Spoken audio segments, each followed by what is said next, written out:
Yo, yo, yo, Gold Dirty Bastards in the house. Yo, Episode what's up? 69. We had to lead it off with that picture of Clay at the fucking parade celebration, championship coronation, whatever you want to call it. Uh Big Leo, you were the lone representative in the house today, I was, down there yeah, at the parade on Market Street in the city. Uh, so let's just kick it off. Let's get your thoughts on that, and then we'll get to breaking down the series. The finality of it. We didn't get a chance to talk about it since we got that dub and got that fourth ring. So let's just get your thoughts on the parade because it's fresh today, and then we could talk a mm-hmm, little bit about the series, how it ended, all that good stuff. Any other thoughts we had about it. for So go sure. ahead, Leo. Break it on Yeah, down. so first of first of all, congratulations to the Warriors, Dubs. Bringing that this fourth time with Clay, Curry, and Draymond, to the city. And the first trophy for the city. So that was really dope. So yeah, I was on right in front of the Warfield. I was hoping to meet up with Ray Doomzilla, but that was a skip. He didn't show up. Um, He dubbed but you. it's all good. But it's all good though. He missed an epic parade. That shit was sick. I know a lot of people were kind of pissed off and not feeling the parade before. I mean, before the parade, but it was announced that the players were going to speak before the parade. Usually, we've seen the giant parades. 2010, 2012, 2014. Usually, the parade, starts and they all go to City Hall and they Mm-hmm. have that big speech and sure a lot of people didn't up to the parade. Uh, but they missed an epic parade. That shit was sick. That shit was lit. I was able to see. I was at a good spot. I was able to see pretty much everything. Uh, Shout out to my boy Carlo. He was driving one of the floats for Comcast. Shout out to him. I was able to All right. take a quick picture. So he was part of the parade. But it was dope. I was able to see Mike Dunleavy hella close. Shit. He got off his old school, whatever. I can't remember the vehicle. It was like an old school. Also, they had Dunleavy the Jr. was there? lowriders. Yeah, he's a part of the front office. Oh, He's is he? like, Shit, I didn't even know. yeah, Yeah, he's still there. yeah, Yeah, yeah. I was, yeah. He's part After of the his front time with the office. Pacers, yeah. when he 'Cause- Yep. when he was done with the Pacers, he went over to the front office. all right. Well, Yeah, he's more yeah. successful So there than he was on the court. yeah. Sorry, but I hated that fucking Yeah. draft pick from the get. You ain't wrong, bro. Yeah, But yeah, it looks like he's having more success there. Our front Toscano, office he can't was say nothing bad. yeah. Once Toscano was getting pretty much hyphy on his butt, and Mm-hmm. also Gary Payton, the second.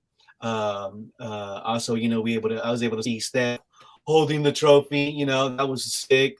I saw Kerr. He was there. I think Kerr was when somebody in the front office was on the low rider. That was sick. And they were they dropped it a couple of times too. So the three wheel motion real quick. So that was dope. But it was fun. I mean, the crowd, the atmosphere was sick. So everybody was cheering. You can see the people that are back at work. In the buildings, everybody's outside looking out their windows. You can see people on the rooftops. So it was even though less people are working downtown, especially in that Market Street area. People were were in the buildings watching. So it looked it was dope. It was dope to see. And also once and Clay's bus was the last bus. And pretty much when Clay's bus started rolling, the whole people that were at the parade started following the bus. And I thought Yeah, that I was saw that. the I saw fans that. the fans were pretty much we were the last ones, what I'm saying? Because we were able to witness this. I mean, dynasty. This is our MJ moment. This is our Kobe moment. We got Steph, Clay, Draymond, and hopefully we'll bring more trophies to the city. But it was sick though. And also, as the people kept moving with the bus, the confetti was going on. So what I'm saying? You're part of the parade now. I thought that Yeah. was sick. I don't know. There's been a couple of photos that I've seen that Clay's looking at the fans. He's holding the trophy, and there's confetti, and there's just a mob. And it wasn't. I wouldn't want to call it a mob because nobody was going crazy. It was everybody was just having fun. Right. we were, the fans became part of the parade, which I thought that right there is sick. That's a moment that the city will always, that, that's a, that moment right there is going to be stuck in the city forever, especially if you were there, if you were part of it, you participated in going to the parade today. So I'm juiced. Thank God that today was a holiday. I didn't have to call in sick or anything. I went, I was part of it, saw folks, chilled, you know what I'm saying? And, I had that. And it was a nice warm day too. It was a beautiful day in the city. You know what I'm saying? I know it's It like was. 72, 73. A lot of people complaining that's Yeah. hot, but it's a warm day. It's Yeah. summertime. Shit, it was hotter out here. It was like 80. Yeah, I made it over to El so Sobrante today. After we did the situation with the doggy, you know what I'm saying, and mhm, I could see from El Sobrante, you know what I'm saying, over the water that it was looking pretty wonderful over there in the city today too. mhm. Yeah. So yeah, that was dope. Yeah, I Uh watched a little bit of it on TV. Some of the highlights was Draymond acting a fool at the little press conference. Fucking Heard with about that, Stephen with Clay, fucking with him, you know. talking shit in the ear and shit. That was funny. And then online they were showing that video of Clay running over that lady. That shit was hilarious. I guess he was drunk and falling around. Trucked her. We got it up on the mhm. stories on the Cold Dirty Bastard IG page. I put the little NFL. I put the little NFL music to go with it because he was on truck mode. He straight chucked the fuck out of this lady. She looked like she was about 5 foot, 110, if that. And this dude just barreled into her, trucked her, sent her about 3 feet flying. But she was okay. But And, I mean, it was just he caught her off guard and just right. blindsided her. And Yeah. she got up and it was all smiles and everything. But that shit had me rolling. That's a What else story was for her. good? That'll be a story for Uh, her for a long Yeah, time. yeah. Yeah. Yep. GP2 appeared to be the one that took over the parade. He was running around in the crowd, getting everybody hyped up. It seemed like Clay as well. Clay was just running, marching to his own beat. That's how Clay does it. Yeah, yeah, he did it the last parade too. He was taking off on security. It seemed like Festus Zilli tried to interview him at one point, and he just gave him like a something, and then dipped out on him. Like that shit was hilarious. We got a comment here. Warriors, what's up, GDB? This was the most satisfying championship of all four for me. I got to disagree. I'm gonna say the first one was because we were in the shithole for so many years. Nobody really believed in us on that one. I know they didn't believe in us on this one either, but that That first one to that's the me, connection though.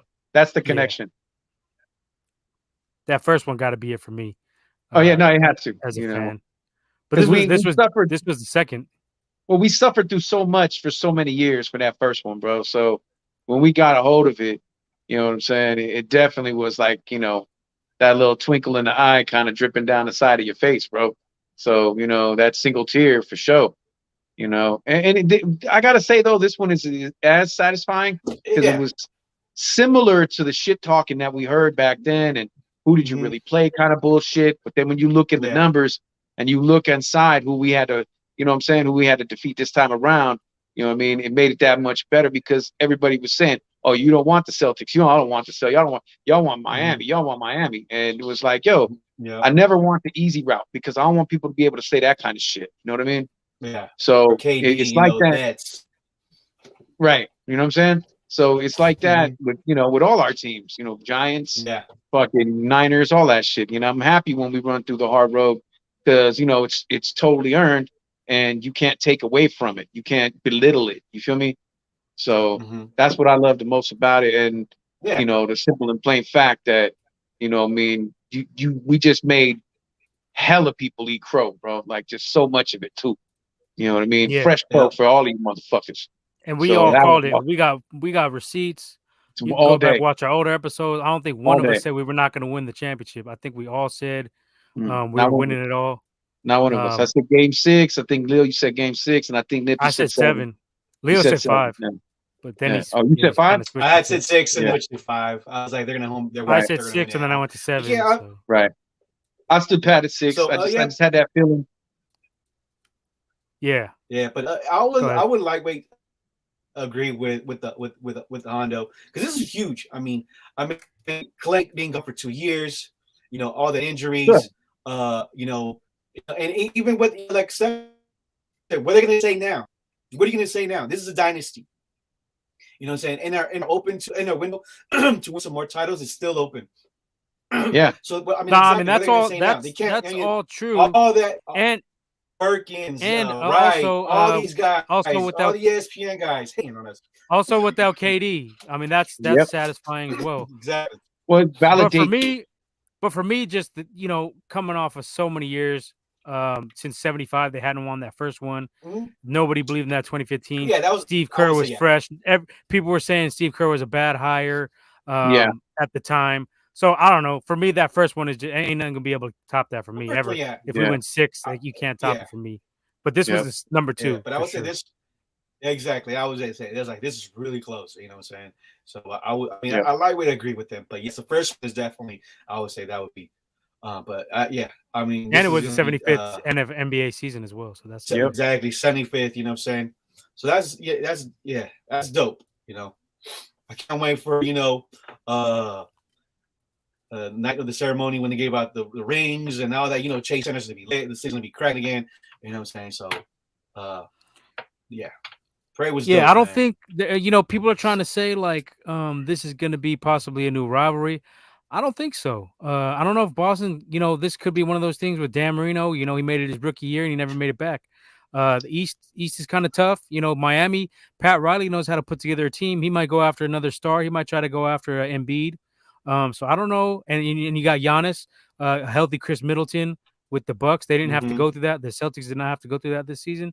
So I don't know that Celtics may not make it back. They may. They have a lot of potential. They got a lot of athletic ability. Yeah. But Mm-hmm.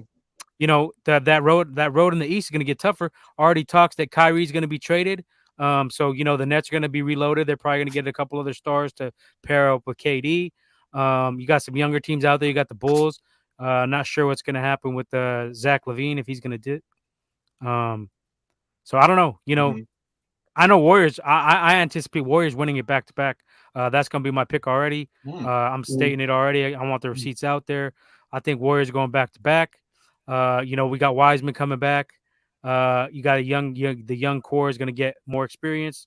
You could see Kuminga get some more minutes next year. Moody get more minutes next year. You could get some ring chasing big men in here. I think we're set up for the next 2 to 3 years to, I would say, Almost possibly win 2 out of the next 3. Easily. definitely. It's very intriguing, to say the least, about the possibilities of of a three-peat. It's very, very intriguing.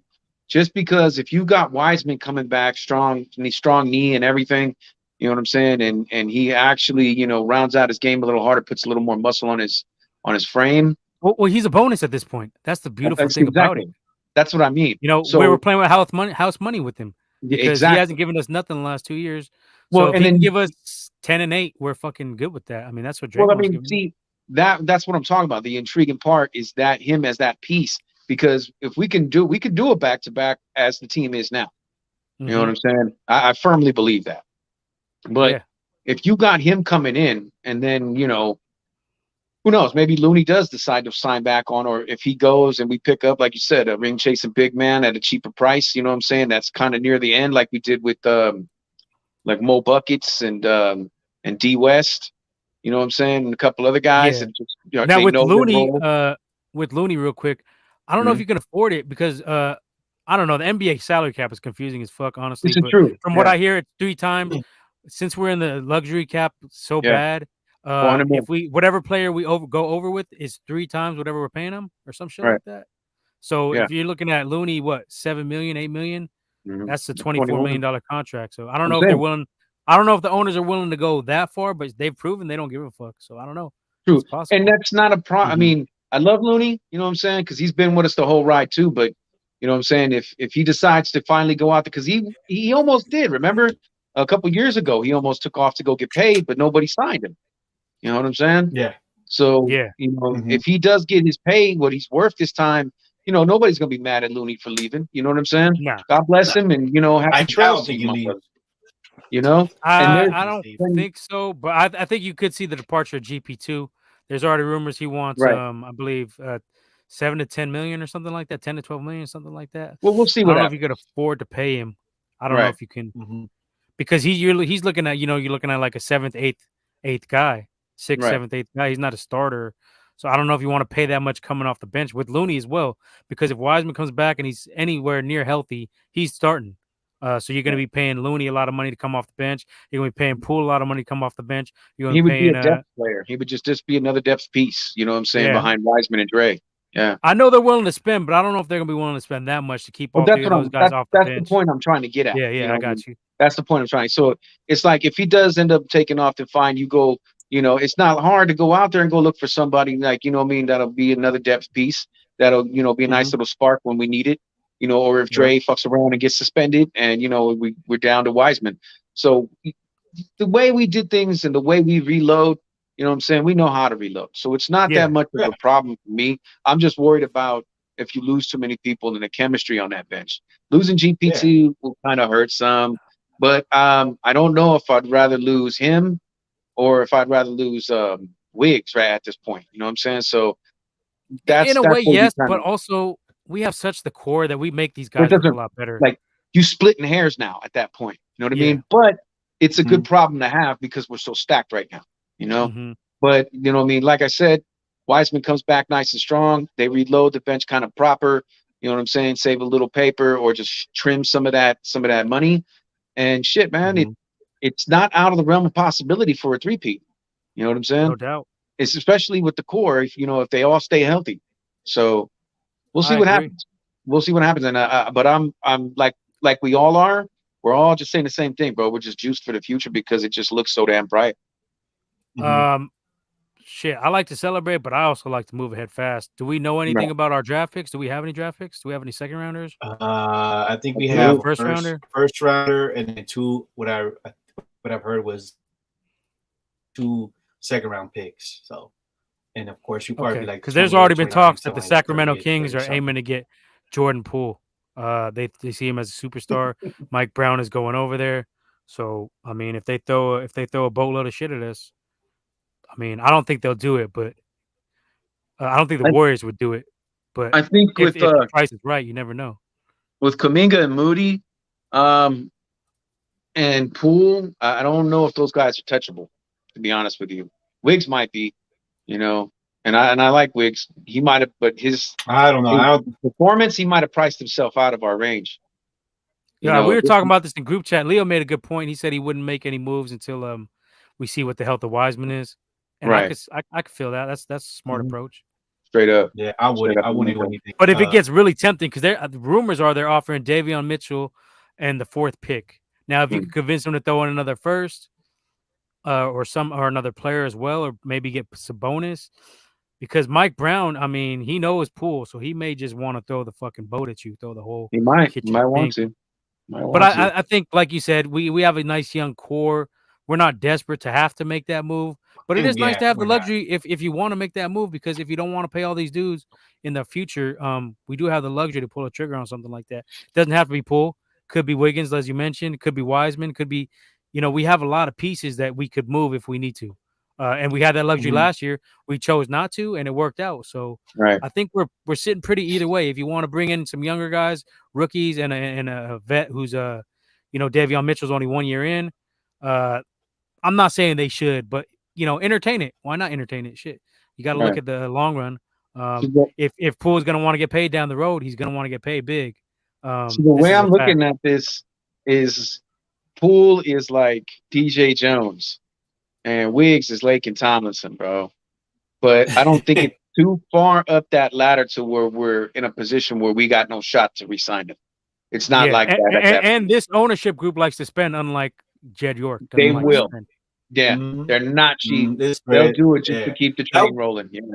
Yeah, that was Yeah. one of the newest excuses. Oh, Warriors are spending way too much money. Well, Yeah. it's not Check. our Yeah. fault that our team wants to win and that we care about, about winning. It's not my, and it's usually like, it's like other teams, they could have got these other guys, like, like, for example, $4 or $5 million, they could have got this extra player, but not, they didn't want to.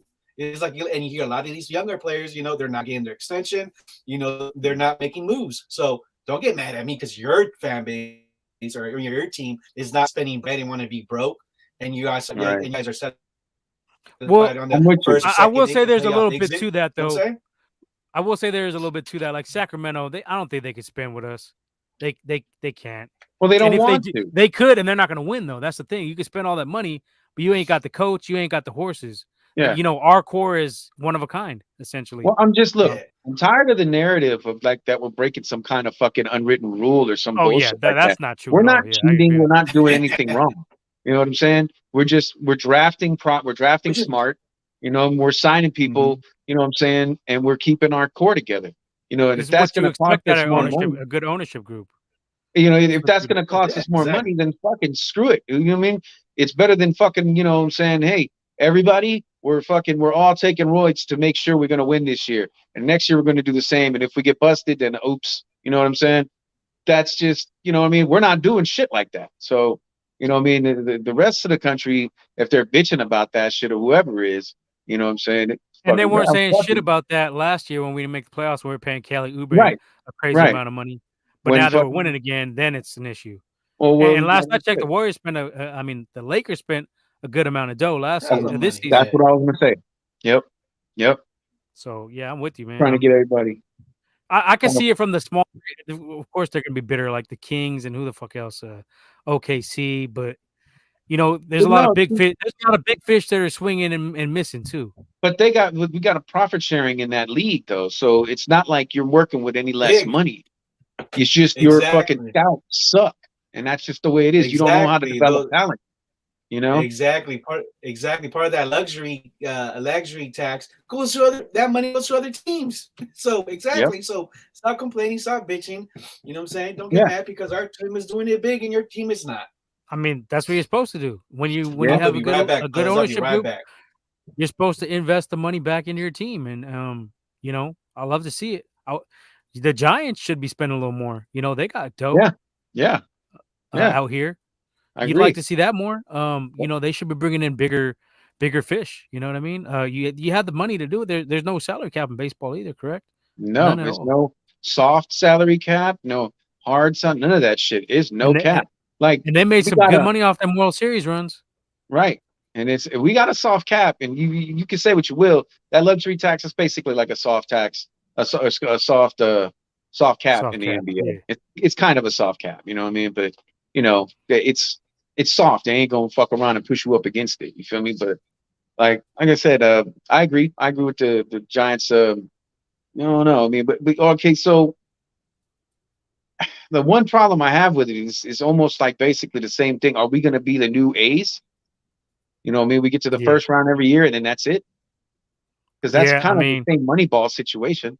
well, that's what Farhan likes to do. He's of Yeah, that Moneyball mindset that you know, Moneyball style scheme, whatever you want to call it. yeah, And it works a little bit, but you know, you got to be flexible. You have to be able to supplement. You can do that, but then bring in a big fish. You know what I mean? You got Jock Peterson, but you need another bat. You definitely yeah, need another bat or yeah, two. yeah. You know, back to the Dubs. You know, I'm looking at it here. 4 rings, 8 years. That's a better pace run than the Niners had when we had 5 and 13. And we had that one year against the Raptors. We could have had another ring. So this could be the best dynasty run in Bay Area history if they win one more in the next 2 It years. would. You could I think it would easily be because we won what 82. Niners Yeah, 81, no, 80, 81, 81, 81, right? 84, 88, 89, 94. Okay, so 81. 13 That's years. 9. That's 4 and 9 years. You know what I mean? So they already beat the Niners with 4 and 8. You know what I'm Yeah. saying? And so that's pretty serious right there. But one more, yeah, that's you kind of basically putting the lid on it. You know what I'm saying? And that's like, And yo, I think we're gonna get it. I think that they're gonna get it. you know what? It's hard for me to not vision that scenario coming to fruition, bro. It just seems like that's what's just it's just there. You know what I mean? It's like one of those things you can't run away from. You know what I mean? Like fucking Yeah. Mexican Coke. You know what I'm saying? It's right there, buddy. You know what I mean? So I don't know. It's I inevitable. like You know the what I mean? Mexican squirt myself. That shit is on It's the fire. best, bro. You know what I mean? So but it doesn't seem like any other team is really on this level right now, in my opinion. Can anybody No, you give got the them? young cats, and Memphis been chirping with Draymond. Ja and Well, Draymond been chirping. I didn't say. Uh, What I was going to say was, can anybody give us a run for our money? Sure, yeah, totally. But as far as beating us in a 7 gamer, I just don't see it happening right now. You know what I mean? Phoenix could be an issue, but I think we still get. I I I would get can't them out believe in that. 6. I think I we get can't them believe. in I 6. just don't see. You know what I mean? Healthy. If we're healthy, I don't see anybody beating us. I don't see Chris Paul hoisting a trophy in his entire career. I think Chris Yeah, Paul is going to just get be him to the Game new. 7. He'll fold. Yeah, I think he's going to be the new Charles Barkley, bro. That's what that man's future is right there. You know what I mean? One of the greatest players to ever play the game that never won a ring. You know what I'm saying? So I think that's all in his future. We'll see. You know, because he is playing with Booker. But I just don't see it. Memphis is going to be the Yeah, test every year, and of yeah. course LeBron.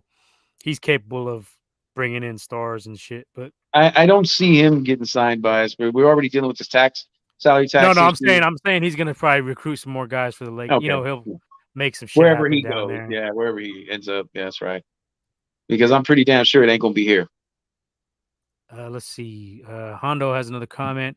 He says it might be more difficult because Warriors ain't sneaking up on everyone, and I don't think so. I think Well, everybody knew we were the team to beat, even though they didn't well, want to admit it.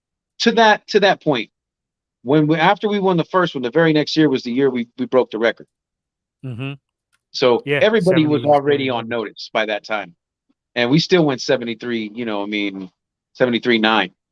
You know what I mean? and even to start out this year, where were we, like 20-2 or something crazy? Right. I We mean, had a hot ass start. we went Sav, but so to that point right there, I don't think I mean anybody ever anymore considers us a sneak up fall asleep match. It just ain't happening. You feel me? But simple and plain, yeah, to come the next year and go 73-9, yeah, we didn't creep up on them. They knew about us by that time. You know what I'm saying? And we almost captured another title then. So yeah, to that one, I don't know if I agree so much with it. Um, but If it Steph will. is healthy, ain't nobody beating us. No, I don't no, think no. that would be the one thing that I could see. Okay, we still be very competitive, but I don't know if we'd be able to get over that hump and win the ring without Steph. We might be able to. Poole could jump in if he could get hot at the right time. If he gets a lot more reps, if he gets starters minutes, Poole could probably fill in pretty capably for Steph. He did at a few stretches when Steph went out a couple times last year. You know what I mean? He did do pretty decent. You know what I mean? Yeah. Yeah, with him and Wiggs, they could kind of stabilize it for a while. You know what I mean? We could have a decent record, and then Steph comes back healthy but fresh legs. Yeah, I don't see it. If Steph was gone, I could see us getting through Memphis possibly, but I think we would have problems in the East because you'd be looking at possibly Celtics team, Giannis with the healthy Middleton, and so yeah, I think we're good enough to get there. I don't know if we get over the hump without Steph, but with Steph, No, I don't think I wouldn't say anybody's beating us.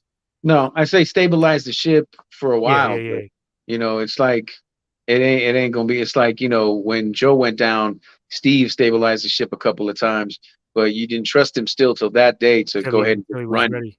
You know what I'm saying?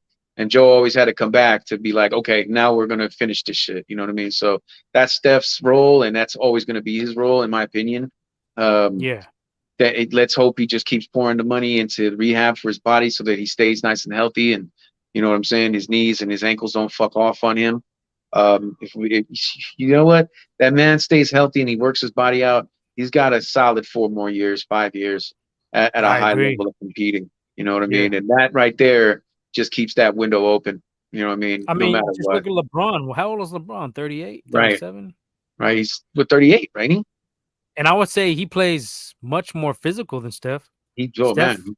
well, Steph Yeah. does get Steph does get thrown to the floor a lot. He don't get a lot of calls, but He gets bum rushed. And that's something we're gonna have to fuck around and eat for the rest of his career because he's so damn good. But I mean, let's be honest. Comparison, did they ever let Steve Nash get fouled like that?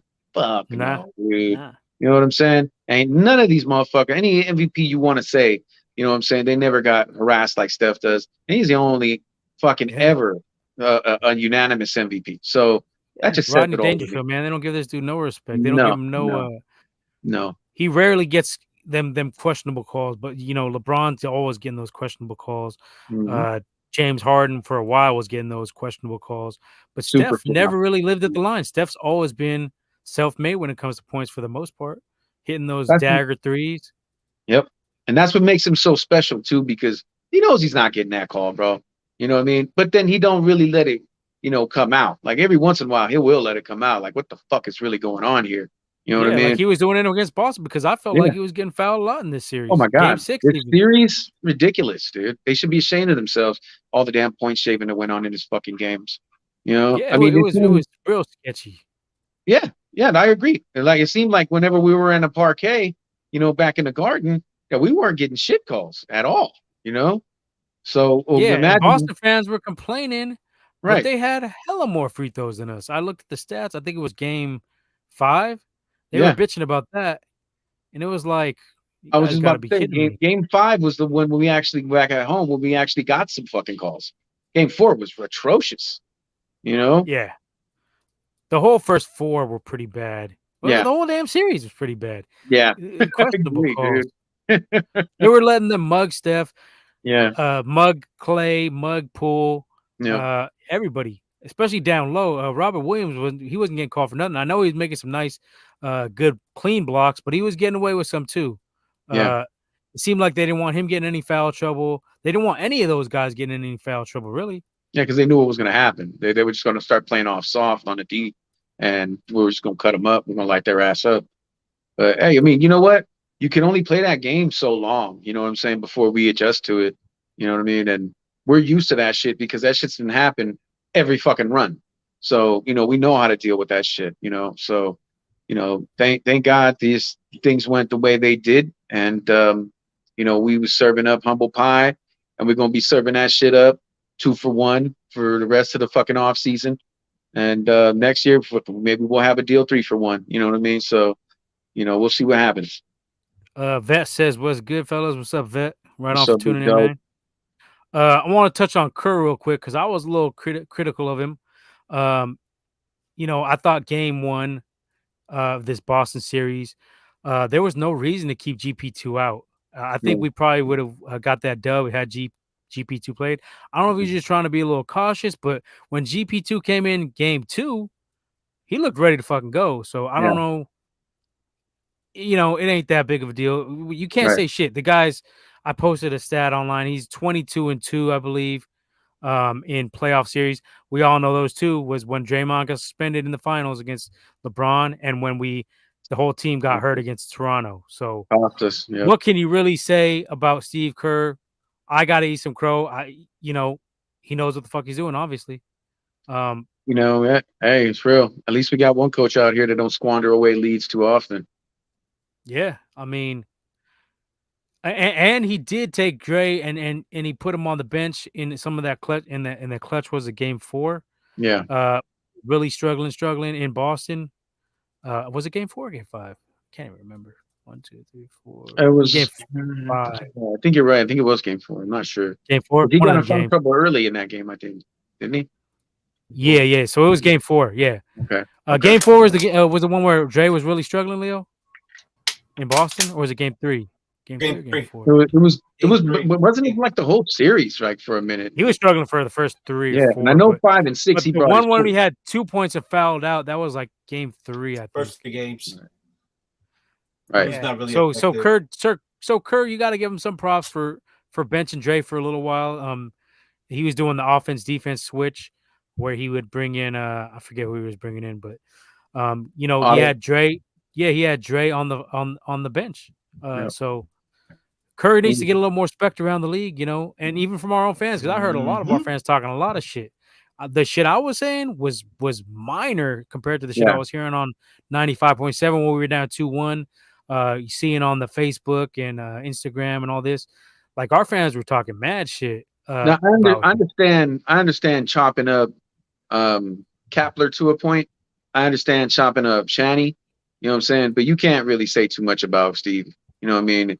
You gotta clasp your lip when you start talking about Kerr because he's got the best approach out of all the guys. I remember the most thing that I said that I wanted to see a little bit more, you know what I'm saying, just a little more fire out of him, like when he flipped out and broke the fucking, you know, Clipboard. the clipboard and shit. Oh, that was I was just like, hilarious. now see, that's what I want to see sometimes out of you, big dog. You know what I mean? Sometimes the guys need to see that fire, that it not only is fucking with them, but it's fucking with you too. You know what I'm saying? Because it'll light a fire up under them. Like, we got coach, man. Nah, fuck that. We about to get out here and we about to put it on, motherfucking people. So, but that's I feel you. I feel you completely. That's the most I said. You know what I mean? I'm not gonna second guess his calls. The man. I was saying to put Kuminga in because you know, but Mhm. you know, he didn't want to go that route. He didn't want to put the rooks in. Right. I thought we could have dealt with them a little bit better had they Moody and Kuminga got some of them early minutes because you know their athleticism was wearing us out in the first couple games. So Right. you could get the young guns with the young legs, get them a couple minutes. Right. Hey, you know who am I to question fucking Steve Kerr, who's I on think pace to be the best coach ever? Shit. I think we're going to see a lot more of them out of them next year. I think he was just trying to get them, you know, exposed and, you know what I mean, and just get used to the feel, the smell, the taste of you know what I'm saying, postseason basketball, you know what I mean, so that they realize how much thicker it is, how much more, you know what I'm saying, competitive it is and all that good shit. You know what I'm saying? And how easily you could lose a fucking 20-point lead in a fourth quarter. You know what I mean? Like, motherfuckers, you know, this can happen every game. That's how serious this shit is, how harder people are playing, kind of thing. So I wouldn't be shocked if that's what he wanted to do, just to have, you know what I mean? If I had to put him in, I'll put him in, but I don't really want to. I just want him to get exposure to this so they can see what they're going to have to deal with next time. You know what I mean? Yeah, I wouldn't put it past him like that, but that's probably not what it was, but I wouldn't put it past him if it was. The one adjustment I will say I was saying before him was I was saying you got to have Otto Porter start with Draymond and leave Looney on the bench to start off the games because, Right. you know, it was too much. They were able to just slack off of Draymond and Looney defensively. They didn't have to respect it. And he's seen it, but it was a little later in the series. That's when he started doing it. I think that was and game then 3 or game 4. It became the staple. Yeah. Mm-hmm. The last couple. And I think you'll see more of that next year if Looney's still around. Right. Against the better teams, you can get away with it against the Dallases, the Denvers, you know. But when you're talking about the big men with like a Robert Williams, who can roam around and shot block, I think you're gonna have to switch that up, make him responsible defensively.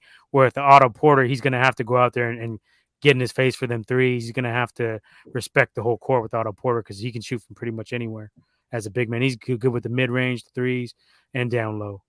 And so, that doesn't that was one adjustment that I give Steve Kerr props on. Right. Seen it a little bit late, but never too late, right?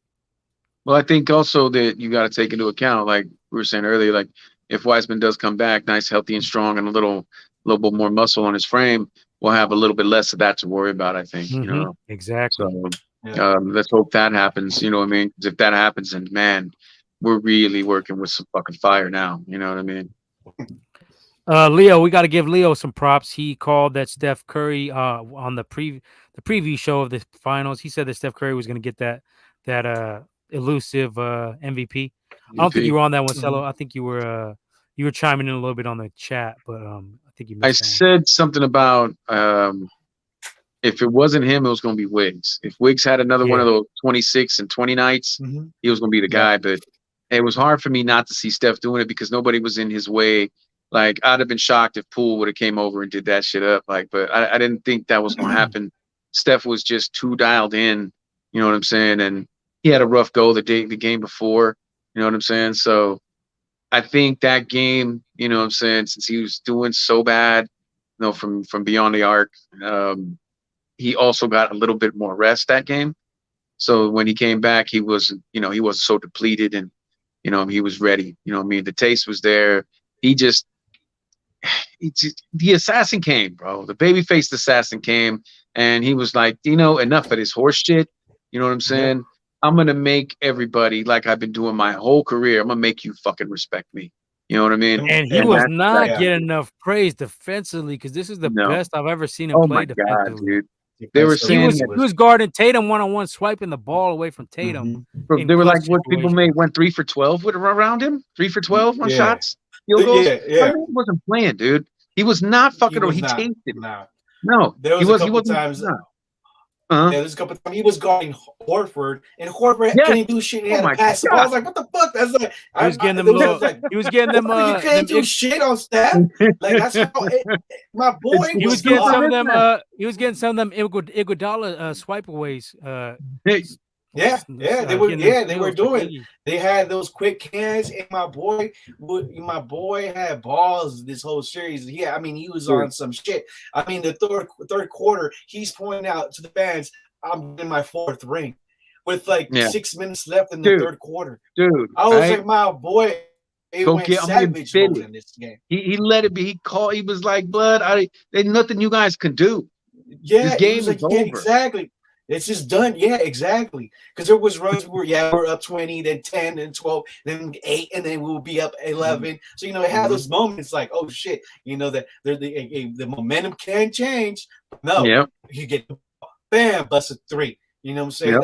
That's what it was, my boy. And then I was watching the game with Raym Duzilla. I was like, everybody's all kind of like freaking out a little bit, because we still got a couple of minutes. I was like, hold up. Like, I called it too. I was like, with 4 minutes left, I was like, look, there's gonna be, we could do a couple of stops right here. I think it was like 3 or 4 minutes left. I was like, and then Steph busts a 3 right here. He's gonna give you the 9-9 sign, and he did. I called it, and then I was like, this is over. Let's start celebrating. We were drinking, so it was. Oh man, it was a. Bro, what was it? With 3 minutes left, they pulled their starters. Yeah. Come on, bro. Yeah. 3 minutes left. Yeah. Like the writing was on the wall. You know what I'm saying? And and the writing was a big ass fucking W. You know what I'm saying? So let that shit skate. You know what I mean? Beautiful. Yeah. Beautiful. So it was dope. It was dope. I got to watch it with the fellas from SF Comics, Ray Doomzilla, was his Max Effort, Hondo, where was there. What's up? So it was cool. It was cool. It was dope. Shout out to the SF Comic Book Co. Yeah. Yeah, check them out on YouTube, SF Comic Book Co. Our family. Get all your comic needs, all your movie needs, all your toy needs, all that good stuff. Yep. Got you covered. What else? What else about this series? Anything else? Anything that stood out negatively? Any players you want to see more from? I would just say I would love to see. I'll say Poole. Defensively, I offensively, can't he hit some big shots. Defensively, come on, man, you can't have them blinders on. He was terrible. No. It's not so much that. It's just that what's up with Poole. You know what he's gonna be. He's a scorer, bro. You know what I mean? He's not really, a defensive guy yet. I don't think he's fully embraced that kind of mentality just yet. You know what I'm saying? I think in more years, because he's still got a lot of growing to do. I think in a couple more, he's going to realize, in order to be that all around, person that on a Steph level or even a Draymond level or whatever have you, he's going to have to embrace that dog a little bit. You know what I'm saying? So that he can actually get his pack on and be a little more feared. You know what I'm saying, on the other end of the court. You know what I mean? So I think that's physicality. They were able to take him out physically for a good portion of the series. He did hit some big shots, but there was times he was looking lost out there. But he did hit some big shots, so I got to give him props on that. Right. Yeah. It could have been game. He could have been, decoying and shit like that. You know what I'm saying? Whenever we really needed a big shot from him, the kid came through. I would say. With Iggy, more than likely, I think after this season headed to the front office, then I think he'll be able to be out there. I don't think he's going to be there. He's going to go in his venture capitalist. He's about that bread. I believe it, but I think he's going to want to stay close to the game. I don't see him being on the court side all the time. You know what I mean, coaching guys up. But I do see him doing. Yeah, you know what I mean. But he could love that and be like, you know what, I need to fuck around and pursue this. And I'd love to have him there because you want to talk about defense. Oh my God, the defense he can impart to these guys and Kuminga and fucking Moses, and you know what I'm saying? And you seen when he was grabbing GP, pulling him to the side, like, hey man, you know what I mean? You got to be on your shit, baby. So you gotta be on your toes. You gotta be up. Yeah, you know what I mean? So I mean, I don't know. I'm the only person that I can say that I want to see more out of, because we just haven't seen him because he's been injured, is Wiseman. And that's just me. You know what I mean? Because my God, dude, we could have used that guy this year. You think it would even have been close? Yeah, no, Yeah. we would You have know? we would Yeah. have stomped. We would have stomped. We were having discussions in Mhm. our one of our group chats. I was saying if we had a big man, this series would have been way over. Oh We my could have God, swept them Mhm. it would have because been Robert ridiculous. Mhm. Robert Robert Williams had the ability to just roam around and block shots. He had, I think, like Mhm. 18 shots in this 18 shot blocks in this series. You know, as Um, good as Wow. he was blocking them shots, though, he didn't even really like needed to like get his hustle on them boards because we was well, he eating. wasn't really that healthy either, though. He's got a fucked up knee still. Oh Yeah, my he was God, Uh, bro, he he was looked pretty he was great. banged up. He He was looked great yeah, in the banged yeah. up. last game, man. He was Yeah. what 5-6 blocks in that game. You know what I mean? If Mhm. he would have thought Last about one, it a yep. little bit more, he could have probably went down up with 10 rebounds, and it probably would have Mhm. been a little closer. I mean, don't Maybe get me he would wrong. have If had he to was go with that. healthy, we still win. But I'm just Right, saying right, that he wasn't fully healthy. We still would have beat him. Let's not get right. that twisted. Uh, but he could have been a little more offensively. He might have been able to do a little Yeah. more. Defensively, he was already solid this Yeah. series. Yeah, But yeah, like you said, if we had Wiseman, he makes him more responsible. He has to be guarding Wiseman in the post. He's not gonna be able to just roam around, do whatever the fuck he wants. Where with Looney, he could have just, he could just roam and block and grab rebounds a little bit. With yeah, Wiseman, you got to respect his game. He's going to be making post moves. He's going to be shooting yeah. mid range. He's He's gonna going be to be boxing you out. Yep, all kind of shit. blocking shots back. We had no Yep. shot blockers out there, No, and that made it a little bit harder for us. But we were able to overcome it because of the speed, great ball movement, and great shooting that we got. But Yeah. it did make it a little hard at times because Tatum was early on in the series. Tatum and Jaylen Brown were able to just drive to the rim, and they had Mhm. nothing to worry about down there. Well, they switched the yeah, defense kind of switched it up too. Well, GP2 came back Where they too. were what the Warriors were doing, they were forcing Jalen Brown and Jason Tatum to dribble more to their left. I think that And percentage wise GP2 dropped GP2 came from in and he made us a little bit better defensively after so game one as well. defensively we kind of switched up too. So that was dope to see because the team adjusted. Because even though those two games that we lost, we scored more than 100 points, and the games that the Celtics lost, they didn't score. They scored less than 100 points. So that's what you want to do. You want to score like over 100 in your team in the 80s and 90s. And that's what the Giants. I mean, that's what the Warriors did. And then and I agree with Cello. Definitely want to see Wiseman, see what he brings to this team. And I would like to see Poole develop a little more of a defensive game. But I mean, you can right now his mentality is go score, shoot, get points.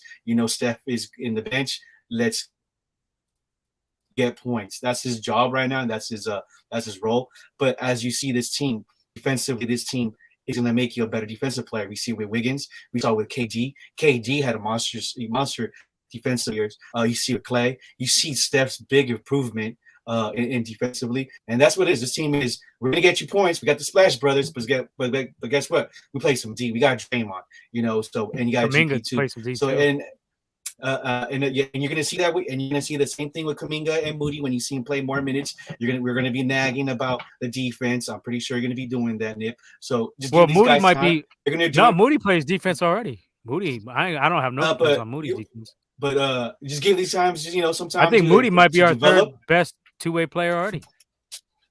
I would say okay, yeah.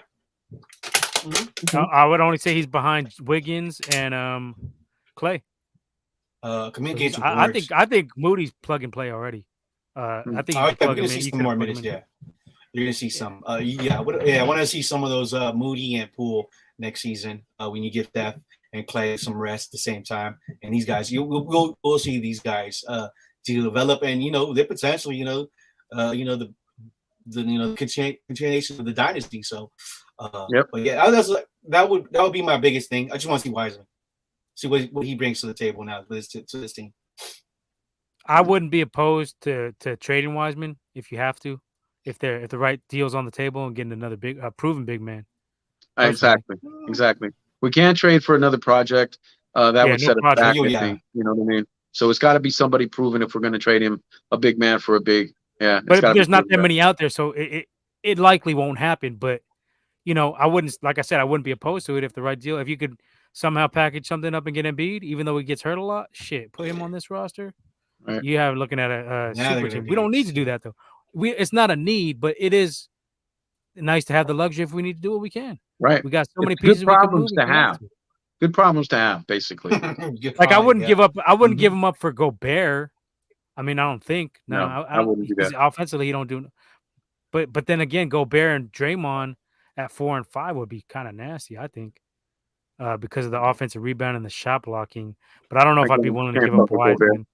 Nobody's going to give nothing for Wiseman either until they see what he can do. So either way, we're going to have to see what he does, for a few games, 20 games, before we even get any gauge if there's any real tradability there. Because he could come out and be flat. He could come out and get hurt again. There's no telling what's going to happen. He's the ultimate question mark right now. But as I mentioned early on in the show, uh, it's a good thing that we don't really count on him now. He's a Yeah. bonus. Anything we get out of him is house money because we've already won a ring without him. Yep. We won plenty of rings without him. We actually won one ring without him on the roster. So yeah, we're playing house money.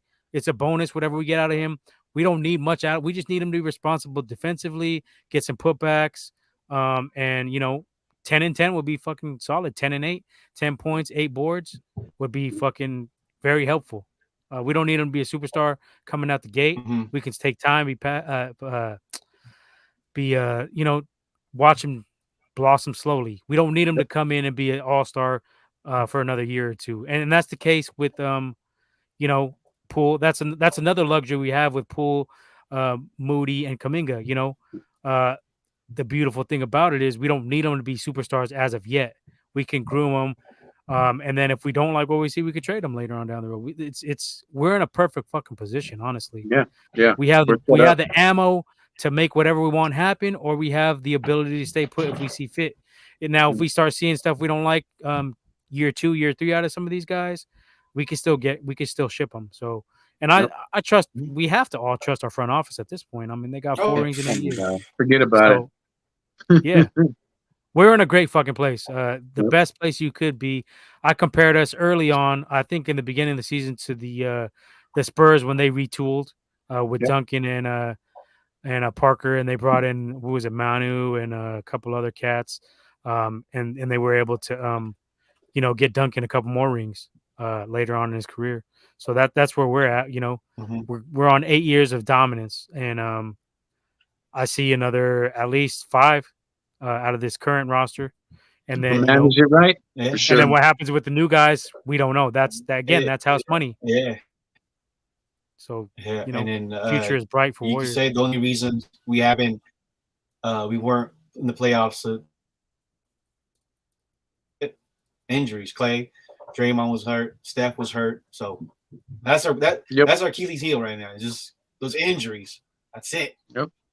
Yeah, they've never lost the series in the playoffs when those 3 guys are healthy, and that's fact. Anybody can Google it, look it up. That's the truth. You can say that LeBron and them were hurt, whatever the first go round, but we were hurt too. Nobody likes to mention that fact. We were pretty beat up. Steph was a little bit beat up, if I'm not mistaken. Bogut missed some of them games. So we were beat up as well. So I don't know. People like to hate on the greatness of the Warriors, especially. You don't see LeBron getting this hate.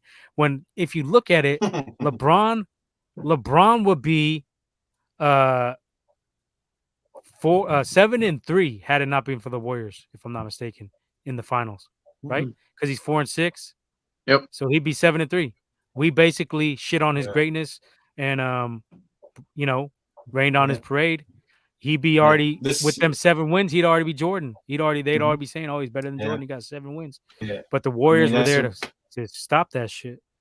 But we still don't get no respect, and that's where a lot of the bitterness comes from. Because a lot of these media, national media guys are just LeBron groupies, straight up. I'm gonna call it how I see it, and that's how I see it. Yep. Nick Wright, Exactly. Colin Cowherd, Perkins. Perk. Well, look, you know what? Fuck them all. You know what I'm saying? And that's why we just gonna keep winning. You know what I'm saying? It's let them talk the shit. Let them, have the East Coast bias and all that bullshit. You know what I mean? We just gonna keep winning. And when it's all said and done, let them one, go ahead and round up the count, and then what I'm saying, everybody will know what's going on. So no big deal. I believe what Danny Quintero's saying right here. Clay will be healthy next year. You know what I'm saying? So will everybody else. We still got the bench. We still got the numbers. What? That ain't getting depleted. Even if we lose Looney and we lose Looney and we lose GP2, worst case scenario, we still got a pretty damn decent bench. Yep. So I mean, the cupboard ain't bare. Straight. Cupboard ain't bare at all. Nope. So get ready for a long run, another long run. You get your popcorn out, get your haterade out. We ain't going nowhere. I mean, I don't. It's We've gonna be all fun. said we ain't going nowhere. We ain't This going this It's gonna be nowhere. fun. team's gonna We ain't be in going the nowhere. spotlight, competitive for championship competitive for the next 3 years. At least. Easy, At At easy. least. least. At Yep. least. At least. Yeah. Yeah. So yeah, That's it. That's the reason we get back hate to back. because this is supposed to be the the LeBron era, but it's really the Warriors, Steph, Draymond, Clay era. So Yeah. it's not And they don't We even have talk Jack about that. it it's the that enough. They LeBron don't era. talk about Steph getting that fourth enough. He's We already tied have Jack. LeBron. He's already We've tied done. LeBron for rings, but they don't Well, mention that as much. it's all right, bro. You know what I mean? We know Yeah, I what we know. got. Everybody knows. You know what I mean? And that's the thing, man. Yep. You know what I mean? Yep. You could talk, you could hate on it, you could, you know what I'm saying, try to fuck around and bury it. It's just no way to, you know what I mean? Because everybody done seen it already. So that's what's up. Golden Yeah, I State, mean, baby. if and you go back to like some of these New England runs, and we don't get as much media run as New England for the not comparing football to basketball, but they were all on Brady's nuts this whole time. They don't give that love to Steph, but like you said, it don't fucking matter in the grand scheme of things. But Yeah, just give me because something to be that's on upset this about. side. We already know what's And going then on. the players hear it though, because Yeah. you heard them. They were chippy afterwards. They were like, "What are they gonna say now?" Mhm. Steph heard it all. Yep. So we ain't the only ones hearing it. Steph is hearing it and getting motivated by this shit too. Yep. And that's why we gonna Aisha keep winning. can't cook. Steph cooked that ass. So Mhm. y'all can post all your little funny style shit out there in Boston, but shit, when push comes to shove, we got shooters and they ready to shoot. Shooters So, gonna shoot. but Let's some move of the on. funny shit with Ja and Draymond was kind of funny. They were going back and forth. They're Well, I pitching mean, for the funny shit about that, it was just you should have just shut up and just held that, like Clay said. The fact that you're gonna open your mouth, and try to chime in for your boy, I get you for trying. That's love for going ahead and have your boys back. But you know good and damn well your boy should have kept his mouth shut. You know what I'm saying? You don't go speaking on the legends when you ain't even fucking been in the league, what, 2 years, 3 years? exactly. You know what I'm saying? You need to, respect on the name, motherfucker. You know what I mean? So I understand if you're gonna mouth off and what I'm saying, we're still playing each other, but you know what I mean, you gonna fuck around and try to take that and then try to make something of it was just a joke. You know what I'm saying? So Morant and all them, they're gonna have some hate in their heart next year for when we Oh yeah. play them, because that's the real rivalry right there. It's just getting I past think Memphis yep. all the time. You know what I mean? So next year, yeah, it's gonna be chippy and shit. But you know what? Even then, we still gonna fuck around and do the damn thing. You know what I mean? I give them their props because they're the ones that took us to the brink. You know what I'm saying? Even without Ja. Yeah, I would You say know? that was a Yeah. tougher series than the Celtics. Yeah. Mhm. But you know what? Even though we still closed them out in 6. Holla if you hear me now. You know what I mean? So it doesn't matter. You know what I mean? It just doesn't matter. We've got youth. You know what I'm saying? On our side, we've got youth. We got the power of youth. You know what I'm saying? We've got the fucking wisdom of age. You know what I'm saying? And we've got it. The wizard in Courage is cooking it on up. You know what I'm saying? And making a proper ass gumbo. So we're straight. You know what I mean? Mm-hmm. You know what I And mean? and and, Oh, yeah. and us here, Gold Dirty, we all said this shit. We ain't just saying it Yeah. now after we won the championship. You can No. go back and check the fucking tapes. Go back to the beginning of the season. We said this shit. All of us We got said receipts. we were Just- too yeah, deep. we got receipts. We were too deep for anybody. We were gonna win it. We said it before the playoffs. We said it before the season. I mean, we weren't homers either. I'm not a fucking homer. Nobody can ever call me a homer. That's one thing for sure. So, go check the receipts if you don't believe us. But we call this shit from the get, and it feels good to be fucking right and watch our team. Watch our Let's team be move fucking on. great. Let's move on, bud. We you know what I'm saying? Because that just makes us look sad. You know what I mean? We still talk about it like if we bitter about something. We ain't bitter about shit, bro. We ain't got nothing but smiles We over on this celebrating side. today. You know what I We mean? celebrating Fuck today. that. Let's move on. We could leave this. Steph was We, saying we, it too. So we could leave the bag of rocks with the motherfuckers that's still over there upset. You know what I mean? Leave it with them. saltine crackers. It's real. Chew them on up. Any other Warrior thoughts before we move on? Any other shit? Anything Let's in get regards to started on Warrior? the 3-peat. That's it. Yeah, exactly. Shit. Yep. Now you're speaking my That's it. language. That's Future Because bright. let's go. the repeat is just pretty much we already feeling that that's going to happen. Let's start working toward that 3-peat. You know what I mean? Let's be one of them teams that they could never deny ever again. You know what I'm saying? Never ever. Oh, I got a quick question. How do you feel about uh do you count all 7 rings? Do you count the Philadelphia shit? I would say Not really, yeah. but if it's I part of the mean, history, yeah, they can claim it if they want. Yeah, yeah. I don't know. It's tricky, but I mean, I guess you have to just because technically, Part of the but team history. I claim the 5 I mean, I because we know had like the Yeah. 75 Rick Right. Barry Yep. and these 4. Yeah. But some people are claiming the 7. Uh I wouldn't. I which is wouldn't hate cool. on. I mean, you know yeah. what? If it's understandable, but like, what if fucking I don't know. Let's say the Commanders went out there and won a ring. It's been forever since they won one. They ain't gonna count it. They gonna count it still. Doesn't No, but matter that's if a they name came from. change though. That's not a I know, move. but it doesn't matter if they came from somewhere else. Shit, the Rams Yeah. still count that shit they got from St. Louis. You Fuck know what I off. mean? True. So Yeah. I I think the mean, Giants yeah, too. The rings. yeah. I mean, the World They Series need to In New trophies count all York when for those. the they New Polo York. Grounds, The for the Rams need Polo to Yeah. Grounds, count right? those. They ain't got Yeah. shit else to look for, man. I mean, put it this way: if I bought a jacket, a Letterman, and it had all the patches, I'm not gonna tell them, "Hey, take these off," because I ain't from Philly. You know what I mean? So Mhm. I really don't Well, trip. You know what I mean? It's cool. yeah. Yeah. I mean, It was just the it was reason just I a thought in my head because I was I like, feel yeah. you. I feel you. I mean, the only thing I would say, I'll say the 4 is just that I've been Mhm. I've witnessed these. I'm saying like the Niners, even though Mhm. 5, I've witnessed all of them. So I think that's. Yep. I mean, I think that's it. But do you as guys team count the history, Giants ones? The going back to the New York Giants? Yeah. Why not? so the history. Fuck I it, would say the pad the history. Why not? stats. Fuck it. It's part of the Yeah, history. Hey, it's like Willie Mays, bro. You know what I'm saying?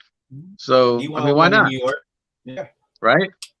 Fuck yeah, it. That over the head catch, and he gunned a motherfucker in the Polo Grounds. That's pretty live, dog. You know what I'm saying?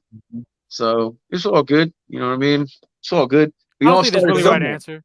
I don't think there's a right answer. I mean, Nah, we all. I'm yeah, just saying we all start somewhere, and the accolades that we bring with us from wherever we came from is still a part of our. You know what I'm saying? It's still part of our history. You know what I'm saying? It's yeah. still part It's of our just our legend. exact. It's like the Lakers. I mean, they got I don't know like 15, 16, but did they they get kept the some ones from that we won Minneapolis? In Minneapolis. Yes. So I mean, yeah. So Fuck I that. know I that don't because count that's those, that and big rivalry I don't count that with Mickey Mouse Boston. ring either. So I mean, I don't count that shit. yeah. This is the I'll Warriors. be Our team is arguing online 6, with right? that shit. 6 or Right. 7. I think we're For tied what? with the Bulls. Most titles, right? 6 I think around so. total titles. I think we're Yeah. tied We with got the 7. Bulls now, or 7. Yeah. No, we got So more we than them. passed the Shit. Bulls now. I think. All right, cool. Yeah. I think we're third That's something behind Lakers, Boston, and us. I in think that's what Boston. it was, if I'm not Yeah, that's mistaken. it. Yeah. So So yeah, I'm claiming all 7 now. I'm claiming all 7. we're basketball royalty officially. I mean, we're Straight up. already there anyway, and we're gonna pad on to that. So, Yep. Yeah. all right, And those Celtics let's move Lakers on. titles were like when they only had 18 though. So Yeah, so that's big difference too. Yeah, but we ain't. Uh, Fuck the Lakers. yeah, yeah. let's So go. fuck that. All right. Well, congrats to the Dubs. It was a beautiful season, and we look forward to many more. Yeah. Ring. We got to get that 5th ring for Steph for sure, at least. Think Hey, so. hey, One for the they thumb. were doing that 5 too at the parade. They're like, we're coming for that 5th. So Mhm. they know what's up. That's right. So we're gonna have a pretty short show tonight. We just talk a little. Go ahead, Sal. Why don't you talk about that UFC? I didn't get the chance to watch the card, so go ahead Oh, and so real it quick was touch on the that. fight night. Calvin Cater versus Josh Emmett. I touched on this last time we were up on the screen, and I was saying that basically these kind of fights, these little fight nights where you're going down the card, the main and the preliminary, and you're like, I don't recognize a lot of these names. Some of them you do, some of them you don't. Sometimes they have you know the chance to be a special card, and actually I'm glad I can hit this one on the nail on the head in here. This was an excellent fucking show, man. I mean, you're talking about 13 fights and 9 of them ended in finish. You know what I mean? I mean, that's pretty damn serious, Mm-hmm. I think actually 10 ended in finish. I can't remember exact numbers, but from the bottom, first you know what I'm saying, matchup of the evening with the preliminary card all the way to the last one, you know what I'm saying, with Cater and Emmett. It was just great fights, you know what I'm saying? The ones that actually lasted. It started off with Roman Dolidze versus Kyle Dawkins, who actually for a while there was kind of surging up in the middleweight division, and he put Kyle out. I think this is his second loss in a row. He put him out with a nasty knee. You know what I mean? And that one was pretty vicious. Then you had afterwards, you had Phil Hawes against Deron Wynn, which was another nasty knockout. I don't think it went too long. I think it was like 3 minutes into the second round. You know what I mean? And then it kept going. When you had Cody Stamen blitz Eddie Wineland. The that fight with a lot of people that aren't just casual fans will tell you, what I mean, it looked pretty bad when Stamen put the put the screws to Wineland, because Wineland's a vet, man. He goes back to Mhm. WEC and he was a champ there, and the guy was, he in his day, he was a tough out. You know what I mean? He actually did fight for an interim belt in the UFC when they got absorbed too. So Boylan definitely had a lot of miles. He's been in a lot of wars, and what people don't seem to understand is when you have a fight, you know what I'm saying? A fight in the UFC, a pro fight, you got to understand that they have countless gym wars getting ready for these fights. You know what I mean? So you think maybe one fight will equal to at least what? You got 3 months, you're talking scores and scores of gym wars. You know what I mean? So that's a lot of punches with guys that are trying to get you ready for a fight. And normally when you're sparring, the best way to go is 100% speed, but 50% power, because you're trying to learn things here. You're not trying to beat the shit out of each other. Mhm. You know what I Yeah, mean? yeah, yeah. You're trying to get, a feel for timing and for placement. You know what I mean? And for, what I'm saying, and, general, ringsmanship, you know what I mean? And your footwork and, what I mean? And all the other things that come along with all that. Now, when you're doing all these fights, and let's see, you get to like 20, 30 fights. I mean, he has the longest, I think, in the featherweight division, something at 23 fights. But, the writing was right there on the wall, like, me, day old graffiti, man. This kid Stamen Mhm. smacked him with a couple, and then Eddie was just like on Queer Street. So, sad that he retired after that fight, but he definitely got finished, first round finished, and he, props to him. He understood what that meant, and he took his gloves off, and he didn't lay him down because I guess something happened. He had to get out of the ring, but he did put a post up, and he definitely did retire. So that's another Titan gone. On the heels of Joanna Ujejic retiring. You know what I'm saying? Okay. And if you know about the sport, you know who Eddie Wineland was, and he definitely was game, and he brought it. You know what I mean? So, um, props to you, on your retirement, Eddie, and hopefully you have, a decent, situation set up for you for after fighting. But this kid Stammen, he put some decent combos together, and he deserved his propers for that win. And then you had Maria Oliveira going up against Gloria de Pala, and Oliveira kind of reminded me a little bit of the other guy that's her namesake, which is Cowboy Oliveira, but a bit of Spider mixed in there. I mean, the professor in Anderson Silva, because this girl's Mhm. really crisp with her kicks, and when she lets go, it's three hit combo, 4 hit combo. You know what I mean? I think she needs to work on her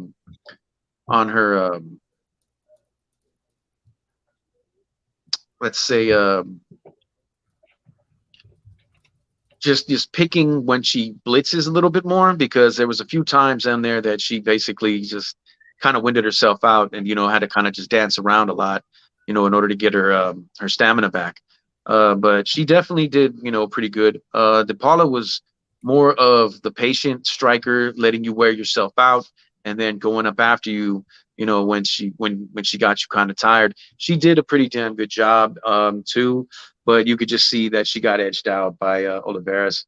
Um, Mhm. in I believe it was the final fight in the prelims. I believe was Ricardo Ramos, and Danny Chavez. No, actually, I'm sorry, I'm wrong. That was somebody else. But basically, this guy Ricardo Ramos is somebody that you need to keep your eye on.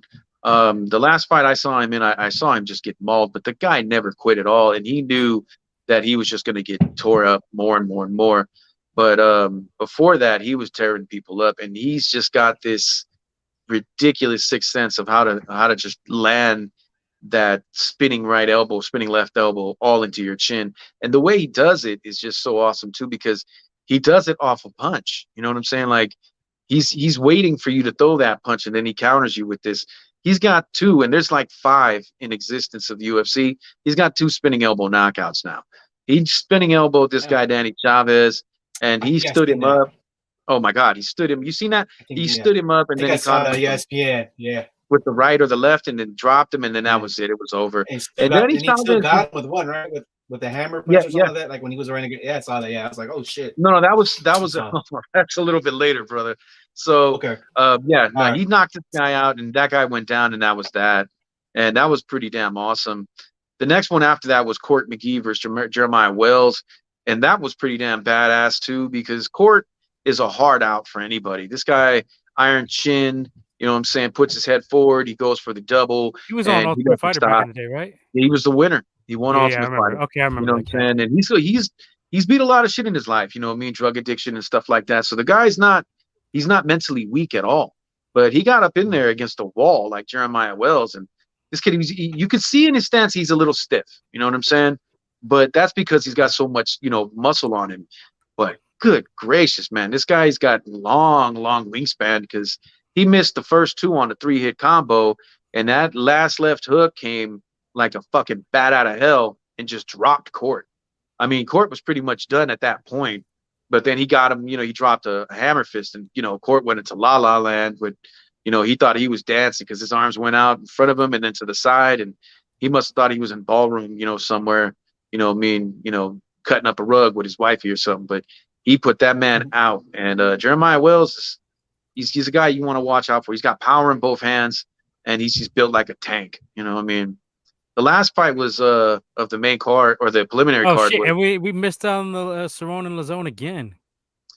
Yeah, I mean, you know what? I think that right there. Can't make the weight. Is that what it's not going to happen, that fight? No, it was one got an injury and then they postponed it, and the other one got an injury and then they postponed it. But it's one of those things where it just kind of happened. It's a Tony Ferguson Khabib kind of situation. Shit just happened. That was just a doomed fucking fight that was never going to happen, which is sad, because the only losers on that shit is us.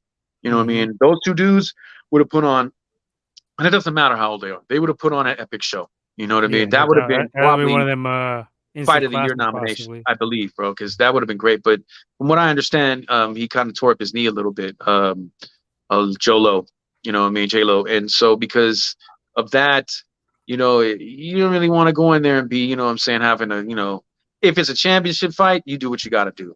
Now, if it's just one of those other, you know what I'm saying, I'm on the card kind of thing and I'm collecting a check, nah. You know what I mean? You just, you could try to set that up again another day, or you can just get it with somebody else. That one, it was just kind of sad. You know what I mean? So, you want to answer this comment down below too? Who gets to lose the Bullet next? Who's Bullet? We talked about that in the last one. She wants either Cupcake and whoever she's about to fight next, or she wants Amanda again, or she wants Juliana. So if she gets either Juliana or Amanda, I think she has a high likelihood of losing against either one of those two girls. If she gets Misha, I think she cuts Misha up. I give props to Misha for her being a pioneer. Yeah, Misha.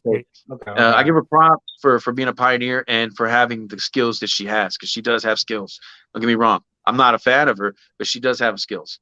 Now, I still don't think that she's going to go ahead, because I've seen her break mentally in fights. You know what I'm saying? Where she knows she don't got it, she kind of just breaks, bro. You know what I mean? And then she kind of look for a way out. You know what I mean? And that's what every time she fought Ronda, that's what Ronda gave her. You want a way out? You ain't gonna do it. Boom, here goes your armbar. So I think Bullet is just too much for her. And I can't remember the other girl that she was supposed to fight. I think she takes either one of them out against Juliana and Amanda as the bigger girls, because I don't know if she goes up and tries to get that second title, you know what I'm saying, at bantamweight. I think that's bantamweight. Or if she wants them to come down and challenge her for her belt. So I just don't know how that works. But All right. she lost twice already to Amanda, and I think she lost once to Juliana. All right, for sure. I just Julia. wanted, sorry for derailing, but I wanted to get that one addressed real Right. No, quick. I got you. I got you. It's good. So That's how we got Cello. This Jasmine, thank you, sir. Zuda Vicious versus Natalia Silva was pretty good. Natalia Silva is a girl to watch out for. She was super crisp. She didn't waste no time. Her kicks and everything were on point. She basically battered this girl for 3 rounds, and your girl was trying to do it, but she just didn't have it. She danced around her. She walked in front of her. She walked her down. You know what I mean? She let her chase. You know, so basically, like the third round was just like, you know, I'm not really gonna. You saw her lay off. Basically, she tagged her a couple times when she had to, just, you know, so the ref wouldn't say anything or, you know, whatnot or getting any boost. But that fight was over in the second round when she just beat the crap out of this girl.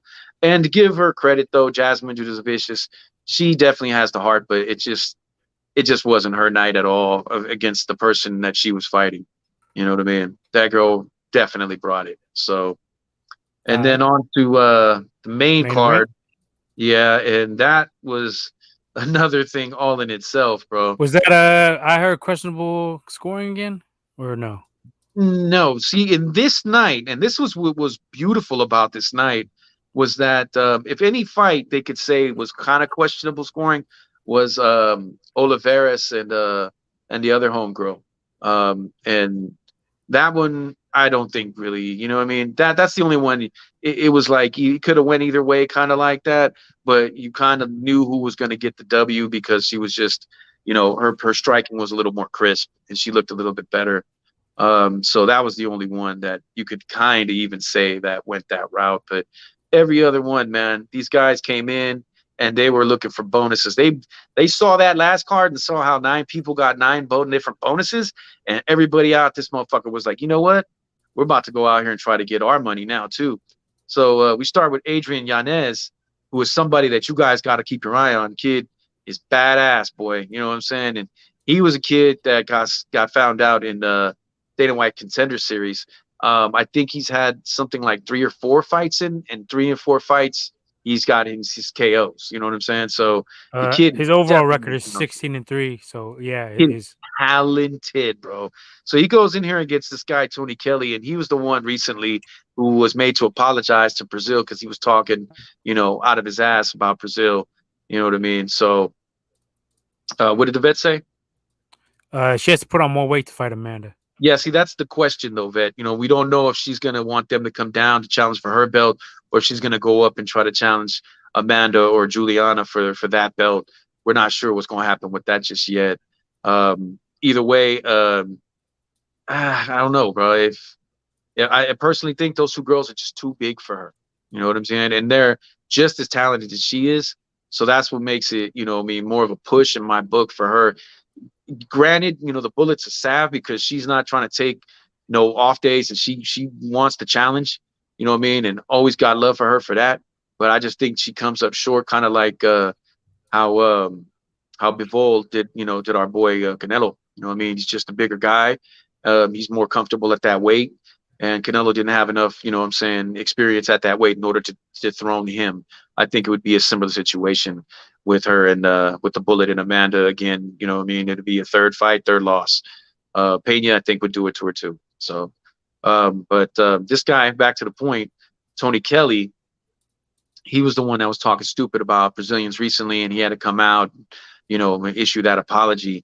He's one of those dudes who's gonna like talk a little bit of shit. He's kind of a cocky kind of guy from what I've got from. I don't know the guy personally, so I guess, you know what I'm saying, to be kind of doing him a disservice if I'm over here just chopping him up. But from what I've seen and from, you know, how he was acting and at the weigh-ins and whatnot, I was kind of smirking just a little bit when Adrian put it on him, and that's what you saw, Leo. I think he hit him. Yeah. That last sequence, there was, I think, I would say about 10 to 15 punches thrown in that last sequence. But when he got knocked out, bro, he missed one punch. One. one. Wow. You know what I'm saying? Every other punch connected, even the Wow. one Damn. where he fell on the floor and he popped him, the Mhm. one you saw, you were commenting on. Yeah. He I was like, oh fucking, shit. dude, he pieced this guy up so much, bro, that his family's not gonna need food for a while. You know what I'm saying? He gave him the 15 piece with the fucking coleslaw and the biscuits and fucking, you know what I'm saying, and the sweet tea, bro. You know what I mean? Big And the bag of chips fucking with the dip. mashed potatoes and yeah, the bag of chips and fucking wedges, bro. He hooked that man up, and then they ain't gonna go hungry for quite some time. That was a beautiful, beautiful one. The one after that was another middleweight fight between two guys that I haven't heard too much of, which is Julian Marquez and Gregory Rodriguez. Rodriguez came out and channeled his inner Mike Tyson. And my God, Yeah. I got to give Marquez props. These punches are like those, you ever hear them, I mean, two cats get into it and then you hear the bone on bone, like, the knuckles hit Ooh.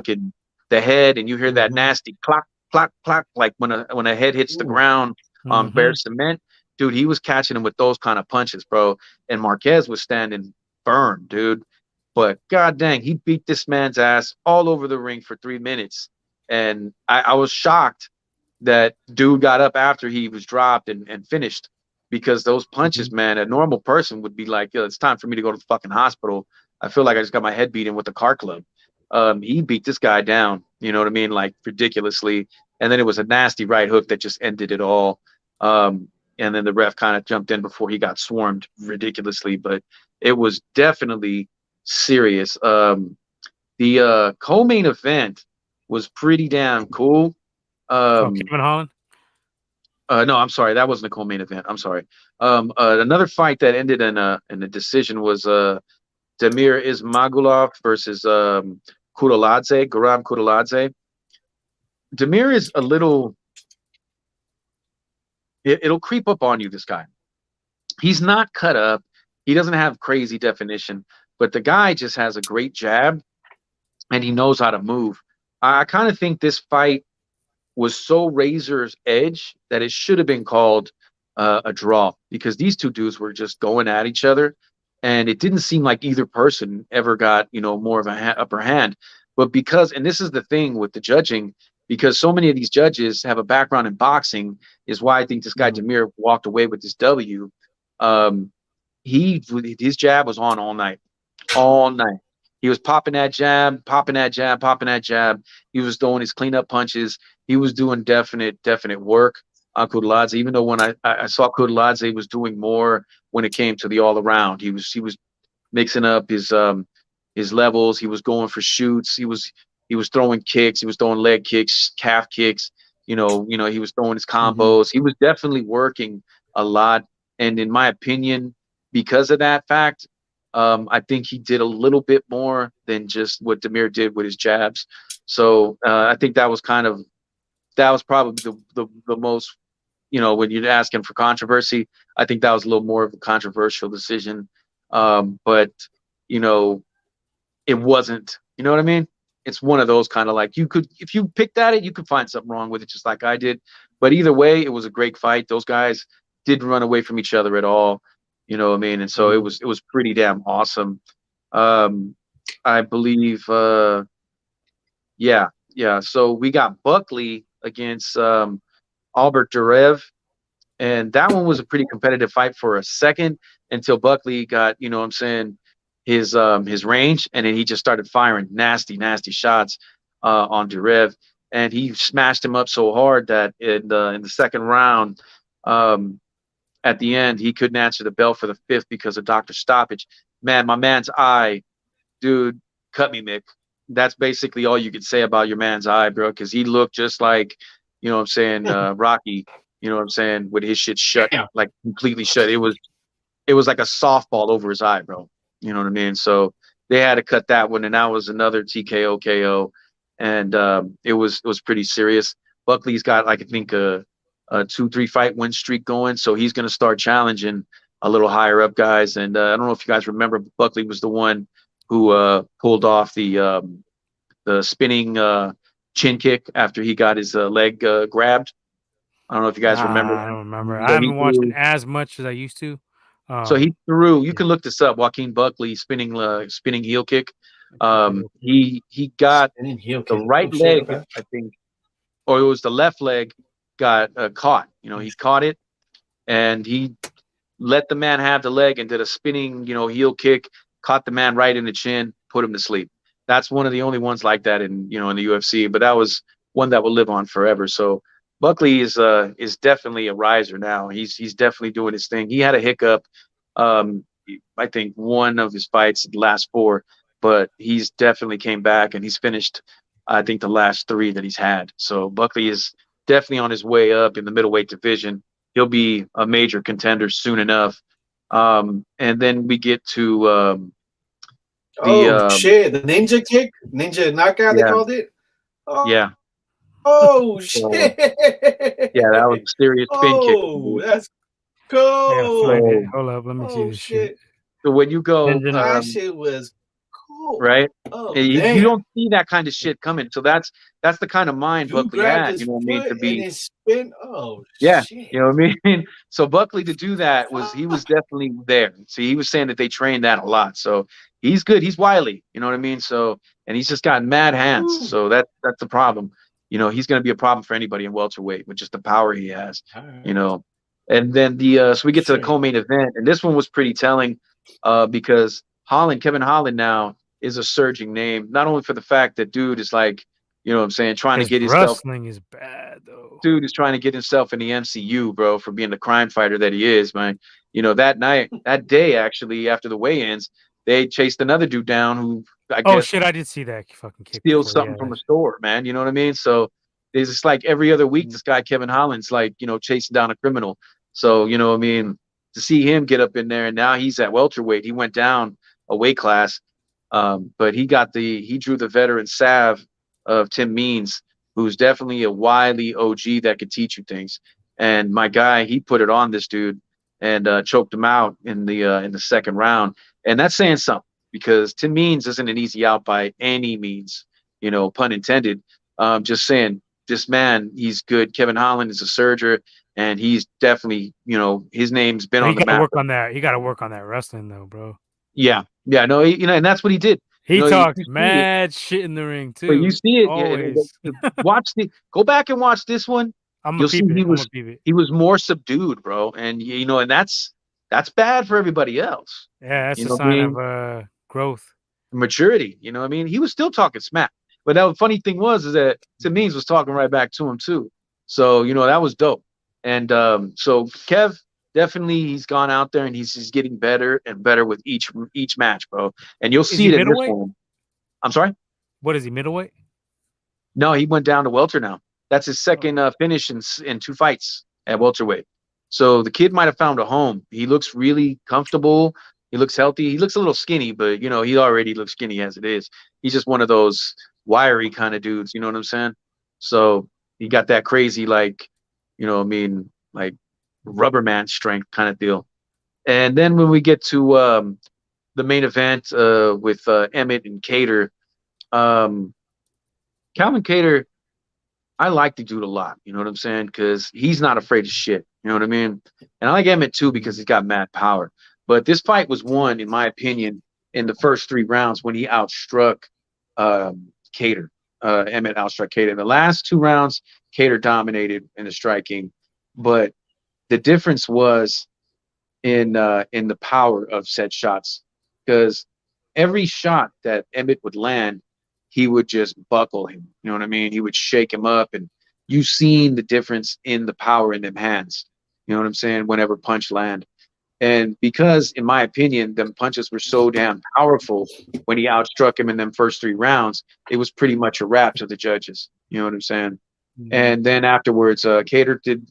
He had some good power shots and stuff, and his volume was up, but it just wasn't enough. It was too late. It was too little, too late.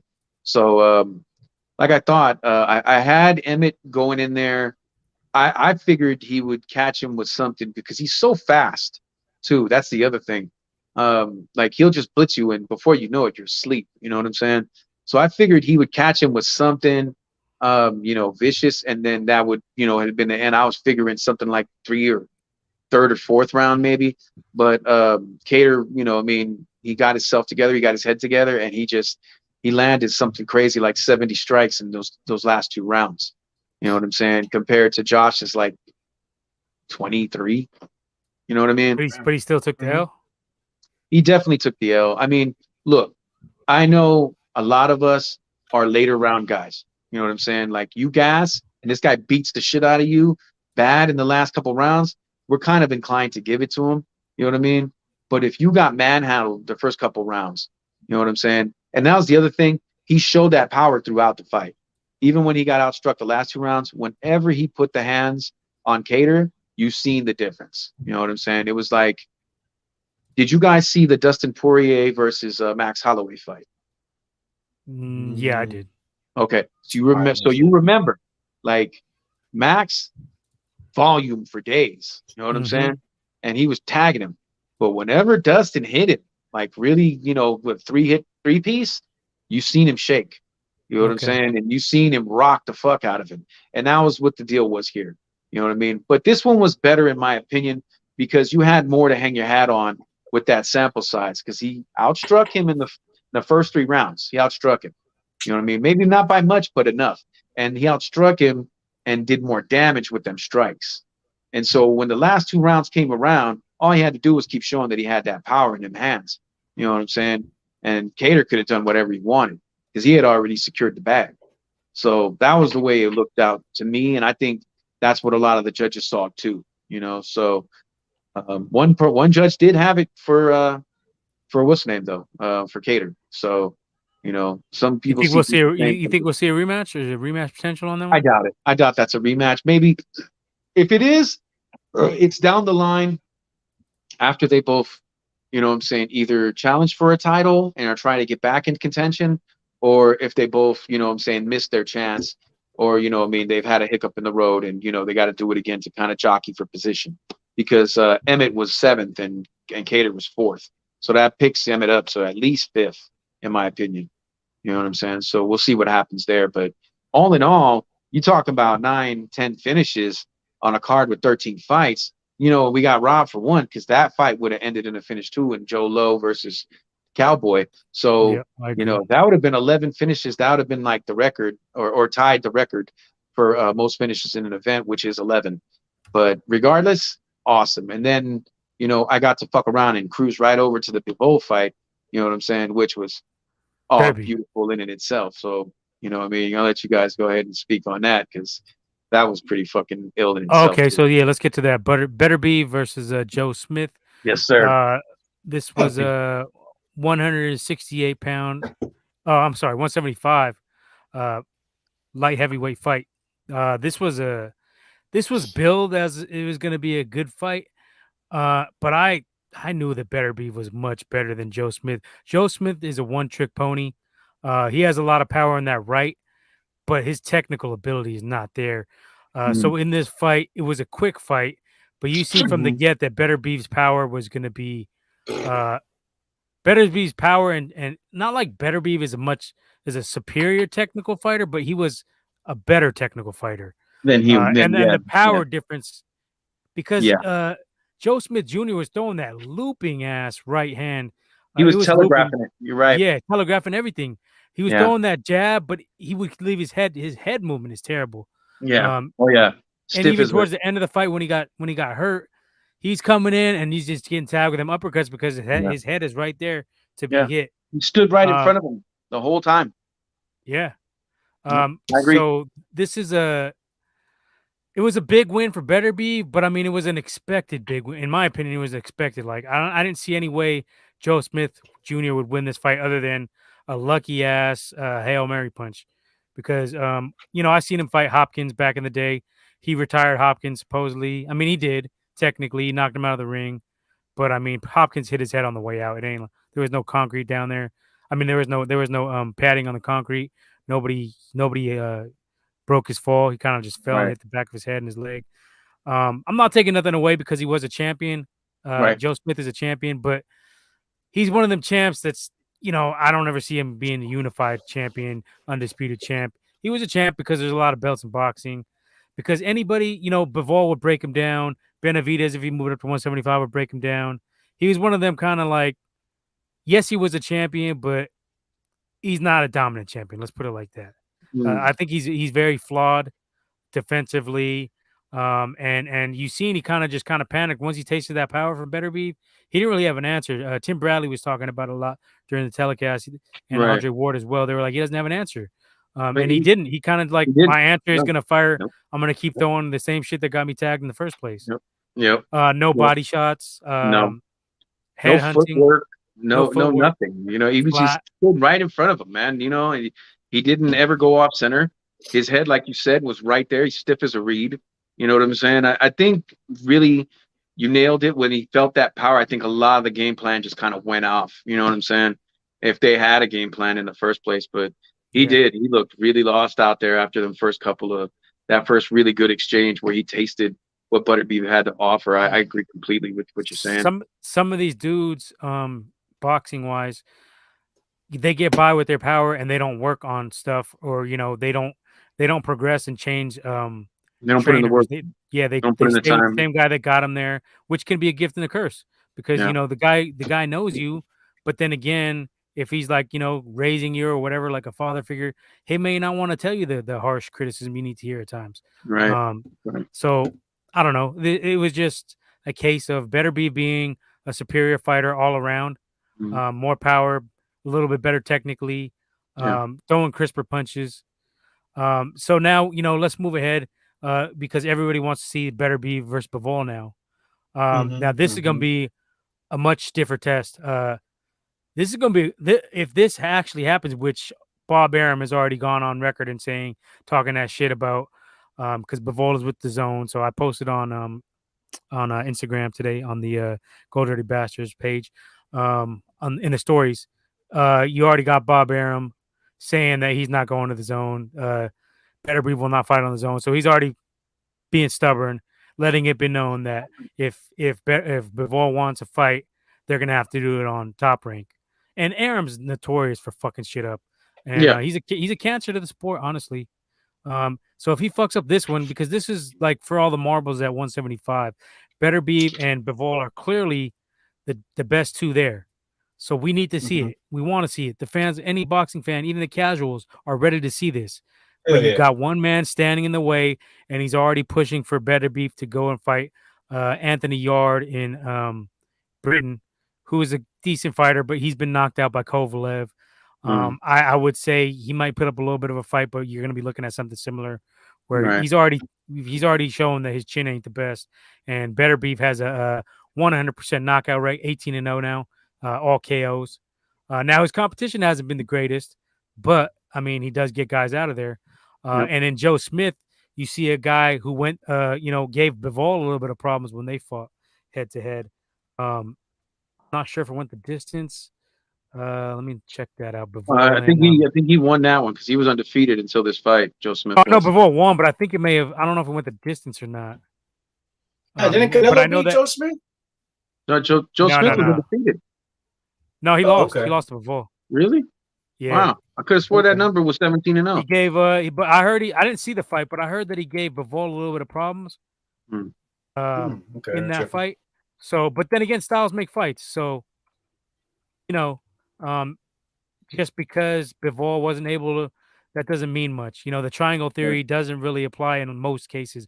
In some cases, it does, but in most cases, it doesn't. Right. In boxing. So no, Joe Smith Jr. Actually, I'm looking up my box rec right now. He's Mm, 28-4. okay. He's kind of what you seen that night. He's a headhunter. Yeah. And he's, when he gets met with a little bit of resistance, he's kind of gonna fold. So I'm looking it up right now. It was a unanimous decision to Bivol, but I heard that Bivol did struggle. I'm gonna have to go back and watch that fight Hmm. personally Right. again. But he does have 4 losses. He beat Hopkins at one point, but it was a 50-year-old Bernard Hopkins. I was So about to say, Hop B so Hop if got to be like in his 40s in that fight. if we're looking at Bivol and Beterbiev, and in the perfect world, it does get made. Let's say as boxing fans, we get our wish. We get to see this fight. We get to see this. I think this has potential to be a very great fight because you have contrasting styles. Bivol, as you've seen against Canelo, he's more willing to win with the 1 and 2. He's not going to risk much. He's Hmm. he's a better technical fighter, I would say, than Beterbiev. but Beterbiev has that power that can change a fight. So it's like I would compare it to a Haney versus Tank, but at Hmm. 175. Mm. So it could be even more explosive because Bivol, though he doesn't have like true one punch power, he has enough power to sting you and he can get you away too, Yeah. um, with the abundance of punches. So I'm really excited to see this fight because something got to give. Somebody got to go. This is what you want to see as a boxing fan. This is boxing at its purest if it gets made. A boxer versus a puncher. 18-0 versus 21-0, or 22-0. I think Bivol is now. A guy who beat Canelo, against a guy nobody wants to really fight with all this. They say he has the most power in the game right now. So as a boxing fan, I'm salivating over this shit. This Yeah. is Yeah. one Yeah. I definitely want to see, and I just hope that boxing doesn't fuck it up again, as we've seen so many times. Yeah. But you know, I know it'll get made eventually, but let's just hope it's not too late. Let's hope neither one of them takes an L. Let's hope none of them gets in a car accident. Let's hope none of them, because that's what happened with Spencer Crawford. So now if Crawford goes out and beats Spence, well, Hmm. Crawford had the. If Crawford goes out and beats Spence, it's Spence had the accident. There's Yep. already built-in excuses. Yep. Where we didn't get that chance because of the greed. We didn't get that chance to see it when they were both at their most explosive, both undefeated. That makes a big difference for these big fights. Yeah. So I hope Bob Arum gets his head out of his ass. Let's be honest, he won't. He's a greedy son of a bitch. I'll say it. I got no respect for the dude. No. He's been cruel to boxers. He's plays favoritism. I think he's a racist dude myself, but people would argue the other way. So I don't fuck with Bob Arum, and I just hope that this doesn't ruin potentially a trilogy. That's what you could be Yeah. looking at in this fight. Not just one fight you're fucking up. I would see this as a potential trilogy because the styles contrast, and even if Beterbiev was to somehow knock out Bivol in late rounds, I think you'd probably want to see it again. So let's hope Mm. for the best. Let's hope we get the classic boxer punching matchup, and man, promoters got to just learn to just stay the fuck out of the way of these big fights. There's enough money to go around in these fights, but the greed is just ridiculous, Yeah. man. Arum, Ridiculous. Arum, Arum The is to most me the greedy worst. motherfucker, man. I think Yeah, he's worse because than he Don wants to King. have all fucking all Yeah. in-house fights. And you could say the same about PBC and Al Heyman, but he does get some big fights made. I mean, they're all greedy. Let's be Yeah. honest, they're all greedy. But you look at Eddie Hearn, who I think is the best younger promoter. He's Mhm. getting fights made for these guys. Now you Mm. could say he didn't get the Haney fight made for Cambosos, but he was looking out. He didn't want to do the rematch. He didn't want to have the rematch clause for Haney to go back to Australia. So that's where they had a little bit of falling out. Haney's a free agent, but there's rumors he's going to end up back with Eddie Hearn, his own matchroom. Uh, Mm. so I don't know. We'll see. But let's hope and pray that we get this fight because other than Crawford and Spence and Haney versus one of the young cats, Tank or Tiafimo or Shakur Stevenson, this is one of the best fights Mhm. you can have made Yeah, in that needs boxing. to be made. Exactly. And both Eastern European guys, so that's going to be they probably Yeah. got some bragging rights there back Yeah. in Those dudes. back on Yeah. that They side. fight till they're fucking hamburger. Those guys. Yeah, like Dagestani warriors, man. Yeah. That's Fucking, right. I want to see it, man. I really hope this shit doesn't get fucked up. Uh, can't you show it on both fucking they've done that in the past where they showed it on both pay-per-views if they really need to, or just fucking make it work, dude. There's enough cash in that one to go around, especially now that you got the Mhm. buzz going around for it after this fight. Everybody wants to see this shit. Beterbiev, knockout artist. Now another interesting thing would be Canelo versus Beterbiev. Now I think this would be potential for Canelo to get a steal because Canelo is a better technical boxer and a counterpuncher. Mm. Now I wouldn't recommend it. I wouldn't recommend it, but if he wants to stick around and go to Stay out of 175, it, Canelo. I think he's Stay got a out of better it. shot at beating Beterbiev than he does at Bivol because Bivol is not gonna change up that recipe. Whereas I don't think Beterbiev has that 1-2 ability that Bivol has. So I wouldn't recommend it, but I think that would be a more entertaining fight if Canelo were to stay at 175 or go back up to 175. But honestly, Canelo should just stay at 168. Make them come to him, which would Yeah. if they want the big payday, use that to your leverage. I mean, Floyd made his whole career of making guys come to him pretty much. That's it. Once you got that A side over everybody else, shit, ain't nothing wrong with using it to your advantage as long as you're fighting Nope. decent dudes. That's right. So I don't know. That would be my advice for Canelo, but he's got his own advisors, and Yeah. if he wants to go back up to 175, I feel would have a chance against Beterbiev because I have seen Beterbiev get knocked down. So he is human. Every boxer is human. We have to Mhm. keep that in mind. Yeah. And You a can't be. Yep. counterpuncher like Canelo, who does have some pop at 175, not that much, not as much as 168. Seems like he lost a little bit of his speed going up there. But Don't if he forget were to about the fight vegan Beterbiev, diet. You know what I'm saying, for that that fight. That vegan diet probably fucked him up a little bit too. yeah, I mean, Hmm. people don't want to admit it, but it could have. Mhm. So there's big fights for Beterbiev out there. It's just a matter of will Arum let him get some of that dough. Um, I don't know if Canelo officially has came out and said he wants to stay at 68. I think he has, but I'm not 100% sure on that. But don't be surprised if he goes back up there. He's went up there twice to fight these Eastern European guys. He went up there and beat Kovalev, who was past his prime, but he did go up to 175 and beat the dude at his natural weight. So you really can't take that away from him. Because you've seen guys go up there and lose to older dudes. So I wouldn't be surprised if he goes back up there. For some reason, he likes that 175. Mhm. But yeah, we definitely got to see this better be versus Bivol, in my opinion. Any other thoughts on it, Leo? I know you didn't get a chance to watch it.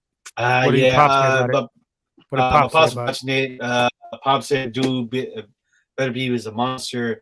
You got power, dude. Yeah, pretty much. You get the first round. Who was the more boxer that was ready to much better overall. And yeah, it just my pops saying that he wasn't even punching, dude. He was just clobbing him. That's what he Yeah. saw. Fuck him up. I Dude know. was like a Yeah, pinata. He was just there to be hit. yeah, and pretty much that was it. He was. That's the type of fights my dad likes. He likes action. He said it was good, short, but it was good. It's a good fight to watch on was it Friday? Saturday night, right? On ESPN. It was on Last, I believe. Saturday. Yeah, it was on Saturday, yeah. Saturday. Yeah. So yeah, he was. He got his little action, boxing action that night. So he was happy. Yeah, for sure.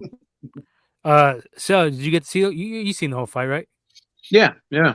Like I said, it's like it's almost like he stuck his feet in concrete, man. I mean, he wasn't circling out after the jab. He wasn't doubling up his jab. He wasn't moving his head. There was no side to side movement really at all to speak of coming from Joe. No You side to know, side. I mean, he was like a reed, like a stiff reed. Like, you know what he reminded me of?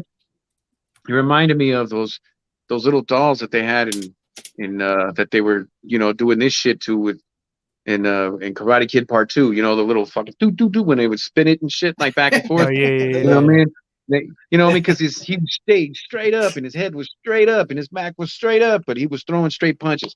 I mean, I'm pretty sure that what I'm saying, you got to give Joe Smith some props, you know what I mean? But like you were saying, I think what I'm saying, he got in there and he had a plan and he was gonna try to push it, but when he He had no he got plan B. caught, yeah, when he got caught and he felt that power, what I mean, he just wasn't the same fighter afterwards, and shit just kind of left his head when it came to basically executing the game plan, and he was plotting forward, just you know the steps were choppy, you know what I mean? He was flat-footed a few times, man. He just it wasn't going to work out for him, you know what I mean?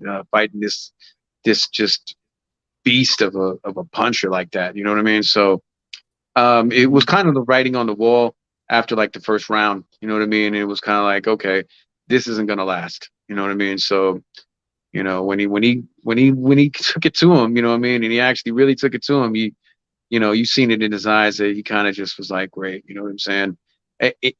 Props to him for just playing out the string because he knew what was coming. After the first knockdown, he knew exactly what was coming. He still had it though. Don't get me wrong. Up to the third knockdown, ref, means walk over here. You okay? I'm okay. He just didn't have it, man. You know what I'm saying? And he And that was knew a that good this guy stoppage was too. gonna. I didn't get a chance to touch on Yeah, that. That was a good exactly. stoppage. The ref jumped in on it at the right time because he didn't need to get hit no more. You know what I mean? You Yeah, didn't that need would have to been see him. Yeah, you possible didn't need to brain see 4 trauma. knockdowns out of that fight for what? You know what I mean? So, I mean, that was just the issue. I think he goes back to the board, and maybe he does need to talk to a different trainer that's going to make him more work on his lateral movement, because he was just basically standing right in front of him as he's just catching these just vicious straights and what I'm saying, and over And the if you hand got hook. that much power to the head, you're gonna have that much power when you're thumping the body too. Exactly. You know what I mean? But you've seen it. Like every time he touched him, his whole frame kind of was like, whoa. You know what I mean? So, I mean, I've learned a long time ago, if you're up in the ring with somebody who's just got that much more hand power than you can't stand in front of that person at all. You know what I'm Mm-mm. saying? You don't give him a He stationary was following target. him around. He was Yeah. following him You around. know, you don't, and he was walking him down. That was the other thing. There was no respect after a minute. You know what I mean? So it's not the way to work. You know what I'm saying? You got to work off of your foot movement. You know what I'm saying? And your footwork, and you know what I'm saying, try to get around on the side of the guy, work your angles, you know what I mean, work your cleanup punches, my guy. You know what I'm saying? Because that's where you're going to make your money in a fight like that with a guy who's just, you know, got rockets in his hands. So I think he needs to definitely go over there and, work more on his lateral movement, work more on his head movement. His head was straight right up, or no head movement at all. You know what I mean? And his Yeah. guard was up. You know what I mean? So if your hands are to your side and you've got great head movement, you can do that kind of shit. But if you got shit head movement, your hands better be up. And they were. It's just didn't amount to enough when it came to defense, because he punched him through that guard and he felt that shit. Mm-hmm. So Butterbeef's power is definitely real. You know what I mean? So anybody getting in the ring with him needs to know that you need to work your angles on him, and you need to just kind of either work inside or outside of that range that he has. I would say probably, to work a little more inside his range, just because you can keep your hands up as, I'm saying, he tries to come over and work you with some short hooks and maybe some uppercuts. But man, yeah, that dude definitely has that real power. Definitely. Butterbeef is a real power guy. For sure. So hopefully we get that fight, man, or at Right? least, I mean, yeah, there's fights to be made. If you can't make that one, you could make you could probably get Benavidez to go up there. That would be a fucking war too. Yeah. David Benavidez to jump up to 175. He's got the big frame. I think he may have fought at 175 before, if I'm not mistaken. Mm. But that's a fight you could make. Maybe a potential Canelo super fight. But the best fight out of that, the best fight out there for him would be Bivol versus Beterbiev. And like I said, contrasting styles make for great fights. So They do. hopefully we get that shit made. Anything else we want to touch on tonight? I don't really got nothing else here on the agenda. Yeah, brother, I gotta make tracks in a minute anyway. It works out perfect then. All right. So yeah, shit, go ahead and dip if you want. I don't think we really got much to talk about anyway. We was probably just talk about. We already talked about a lot of the shit. So Well, it right was a on for great coming on. weekend. It was a great weekend, boys, and you know what I'm saying, I hope it was a great one for you guys too. Till the next one. I'm saying it's always a pleasure, gentlemen. You know what I'm saying? Right We on. always stay bleeding red and gold and blue and gold and orange, black and gold. You know what I'm saying? It's all There up you in us go. right here. You know what I'm saying? All right, brothers. GDBZ. All right. Peace. All right, man. All right, For so sure. Yeah, and shit, I know we talked about it online, but yeah, we cashed out pretty big on these Warriors too. So our loyalty paid off at least. Money wise, we got a good little payday out of it. I had a couple yeah. parlays that I had the Warriors on. I picked them before the season. I know you picked them. You put a little bet in Reno. I put mine on my little site that I go to. So that was a nice bonus to have our Yeah. team do it big and cash us out. That was fucking great. Don't get no better than that. Dubs all the way, man. Next year too. I got to get that once that betting line comes up. I'm throwing probably like probably like 300 this time. It's not going to be as good odds. I think when I got in, it was 7-1. So I would say they'll probably be like plus 350 just off the top of the head guessing. So you can still get, put down 500, you can still get 1,500 or something back. Yeah, nice little chance. 300, something, throw a little something on it. Yeah. I put a little something on the Niners this weekend. I just decided to throw there. I'm getting 17-1 odds for the Niners. I think that's a little disrespectful. Because we've improved. And for them to have us 17-1, we've improved, and we were already like damn near close to getting that win against the Rams. We should have got that win. So, Mm-hmm. I seen them odds and I was like 17-1. Let me throw a little something on it now. I think I threw down same thing I threw on the Warriors 225. So my payday is gonna Okay. be pretty good if Niners come through on that. This is the time to look for those kind of good value bets Mm-hmm. out there because um, there's no tape on any team yet. The preseason There's hasn't happened nothing. yet. Yeah. Uh, so other like prop bets are good to look into. Rookie of the year defensively, rookie of the year offensively, MVP, league MVP. Like I Mm-hmm. said last week, I put a little something on Christian Watson, the Packers first round receiver that was drafted, just because they have such a lack of receivers there. And, Mm-hmm. Aaron Rodgers is looking for a prime target now that Devontae's gone. So I Oh think yeah, that yeah. is a value bet for Christian Watson. I think you're getting He could be your Jamar Chase of this year. Yeah, this season. 7-1 odds, I believe, for Mm-hmm. him to Okay, that's win fine. the. That's a good pick. That's a good pick. Yeah, I think I put a bill on it just to get it out there early. Um, what was the other ones I was looking at? I had a nice little parlay tonight too, 170 baseball parlay. I've been cashing in lately with the hot picks. If you need hot picks, holler at GDBZ. We'll give you some for free. Let me take a look. I want to just go over this real quick before we dip out. Some of these regular season wins. Let's see that one. Season specials. No, we don't need to see that. NFL futures, division, NFC Super Bowl, player awards, coach of the year. Let me pull and see if the shit pulls up. There we go. All right, let's see what the Niners are for wins, just wins. San Francisco. Let's see what we got for these dudes. So as of right now, what the fuck? They don't got the Niners? Oh, there we go.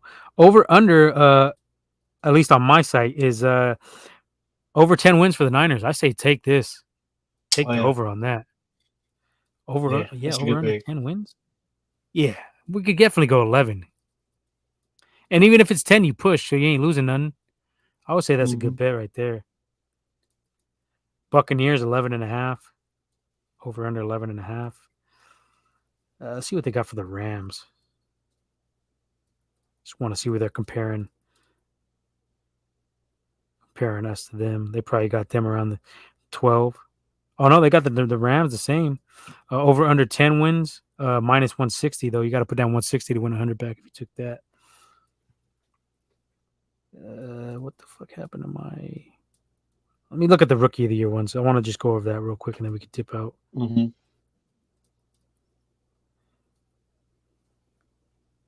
Damn, it ain't even working. My site is acting lummy. It's all good.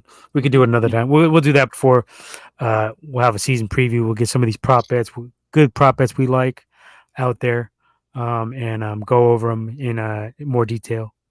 But definitely want to give you guys some hot picks if we get a chance to before the season starts. I think it's going to be our Yeah, last yeah, episode for a minute. I think we're going to take a little break because we got family obligations to the summer. Got to get the kids out and about, give yeah. vacations and shit like that. So we'll probably let's aim back. Let me look at my calendar here. It's June 20th now. When does mini camp start? Do you know? I think July, right? Yeah, I think like mid Isn't it? July. Yeah. So just looking at the calendar, I want to say let's aim to be back maybe July 26th or July 19th. Oh no. What do you think? That's like a month. Yeah. Well, probably. Yeah. If that didn't happen, yeah, I would say if nothing's happening. Yeah, of course. If Jimmy gets traded, we'll jump on. Traded or Debo, something with Debo. Maybe a couple Something boxing. like that. Yeah, is any box? Yeah, there's gonna be some boxing right next. Listen, already in July, I believe. Right. Usyk. I think it's late July, right? Oh, Usyk and Joshua. I'm taking Joshua upset. I already said it on here. I think Yeah. he's getting plus 195. I'm gonna throw down maybe like 2 bills on that. Okay. Yeah, I think he's gonna make some adjustments like he did against Ruiz and get better conditioning. I think conditioning was his major downfall in that fight. Vet says he's gonna hit us up about getting on the show after we go on our hiatus. Okay, yeah, for sure, man. Just hit us up in the DMs Yeah. on IG. You see our IG down there at Gold Dirty Bastards Podcast or Twitter as well. It's at Gold Bastards with the Z. So just hit up Yeah. either one, and we'll get at you about coming on the show. We definitely welcome that. See, you're very Hell yeah. knowledgeable. We always rocking with us. So thanks for that support. Appreciate it. Hell yeah. All right. Anything else? Shit, pretty much. That's it. I would say. Yeah, let's say the 21st. Oh wait, Okay. July 19th. That sound good for you? It's about a month. Yeah. By then, I think I'm thinking about hitting up Reno real quick, play some bets. Yeah, I want to do I like it. too. I like hitting up Reno in July. Take a little Leo. Shit, chill. Hit the outlets out there. Eat some buffet. And play some bets. So definitely be doing that shit. Yeah. Oh, the I'll vet. hit you up too. Vet is a Braves fan too, and they beat the Oh, Giants they tonight. won So tonight. you Yeah. gotta get Yep. your. Yep. I took the Braves tonight. I kind of had a feeling. Hit the parlay payday. So good shit, vet. Your squad won tonight. Yeah, let's get the fuck out of here. Congrats to the Dubs for winning their fourth title. And if you guys are tuning in, please give us a like and subscribe. You can catch all of our content. IG has a link as well as Twitter. You can catch us all of our stuff there. It'll take you to our link tree, which has all of our social media content, everything, all of our where we're available. Working on getting Anchor back. Having Oh problems yeah. with we don't have enough storage on here, so I just got to go back and delete some of the older episodes, and then we'll get our Anchor so you All guys can right. get an audio version of this back up. Because I know we did have some viewers on there that like to listen as well. You commute and whatever. So we'll get that Yep. popping again. We'll be back in mid July, mid to late July, and yeah, please, For sure. give us a like, subscribe, tell your friends, tell your family about us. If you're, if they're into sports, if they're into shows, if they're into movies, whatever. Hmm. We try to keep it authentic around here. We don't give no bullshit media type shit. We keep it 100. The conversations you hear here are pretty much shit 100% of what we talk about in group chat or when we're in person. I mean, little bit more vulgar in person, but you get a little bit of a watered down version, but pretty much the same shit. We go at each other a little harder in person and group chat, Yep.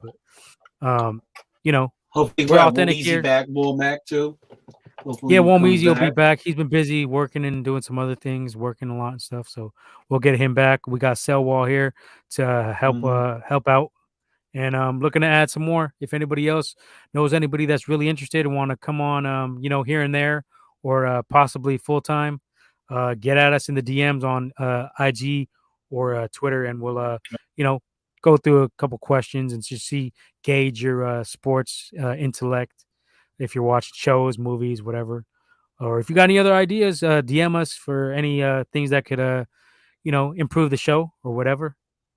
Uh, Hmm.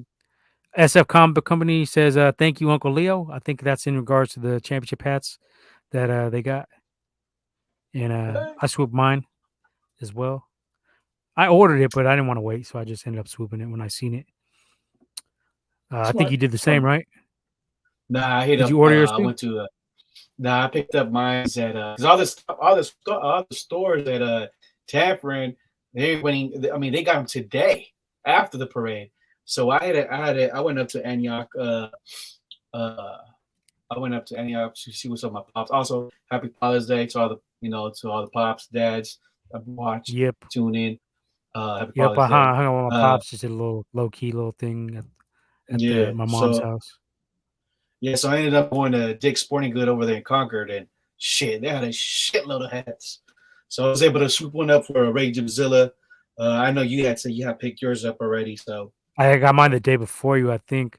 Uh, Hmm. I went to Fremont, and I didn't think they would even have them. I was just going to look for a gift from my pops. And Hmm. I seen hella ass. I was like, "Oh shit!" But the line was off the hook in Yep. that one. It took me about 20 minutes. That shit was around the whole store. But I was Oh like, "Well, yeah, I better yep, just yep. swoop it now." You Man, waited yeah. about 20 minutes for your shit too? Yep. It was like yes, they had like two lines, one for just for Warrior shit, and another one which is for regular customers just buying regular shit. But yeah, I was like no more than like 10, 15 minutes in and out. I wasn't So it was I cool. wasn't really feeling the championship shirts. Finals. The quality, yeah, the championship shirts were kind of Okay. weak. The quality was like, I don't know, that shit felt like hella weird. Yeah. Some of them were fanatics. Yeah. I don't fuck with fanatics. Yeah. Now, even the Nike And ones though, like I felt them, they felt like cheaply made and shit. yeah. Yeah, usually Uh. Nike has pretty good quality shirts, but yeah, that's why I didn't swoop one. I was like, skip.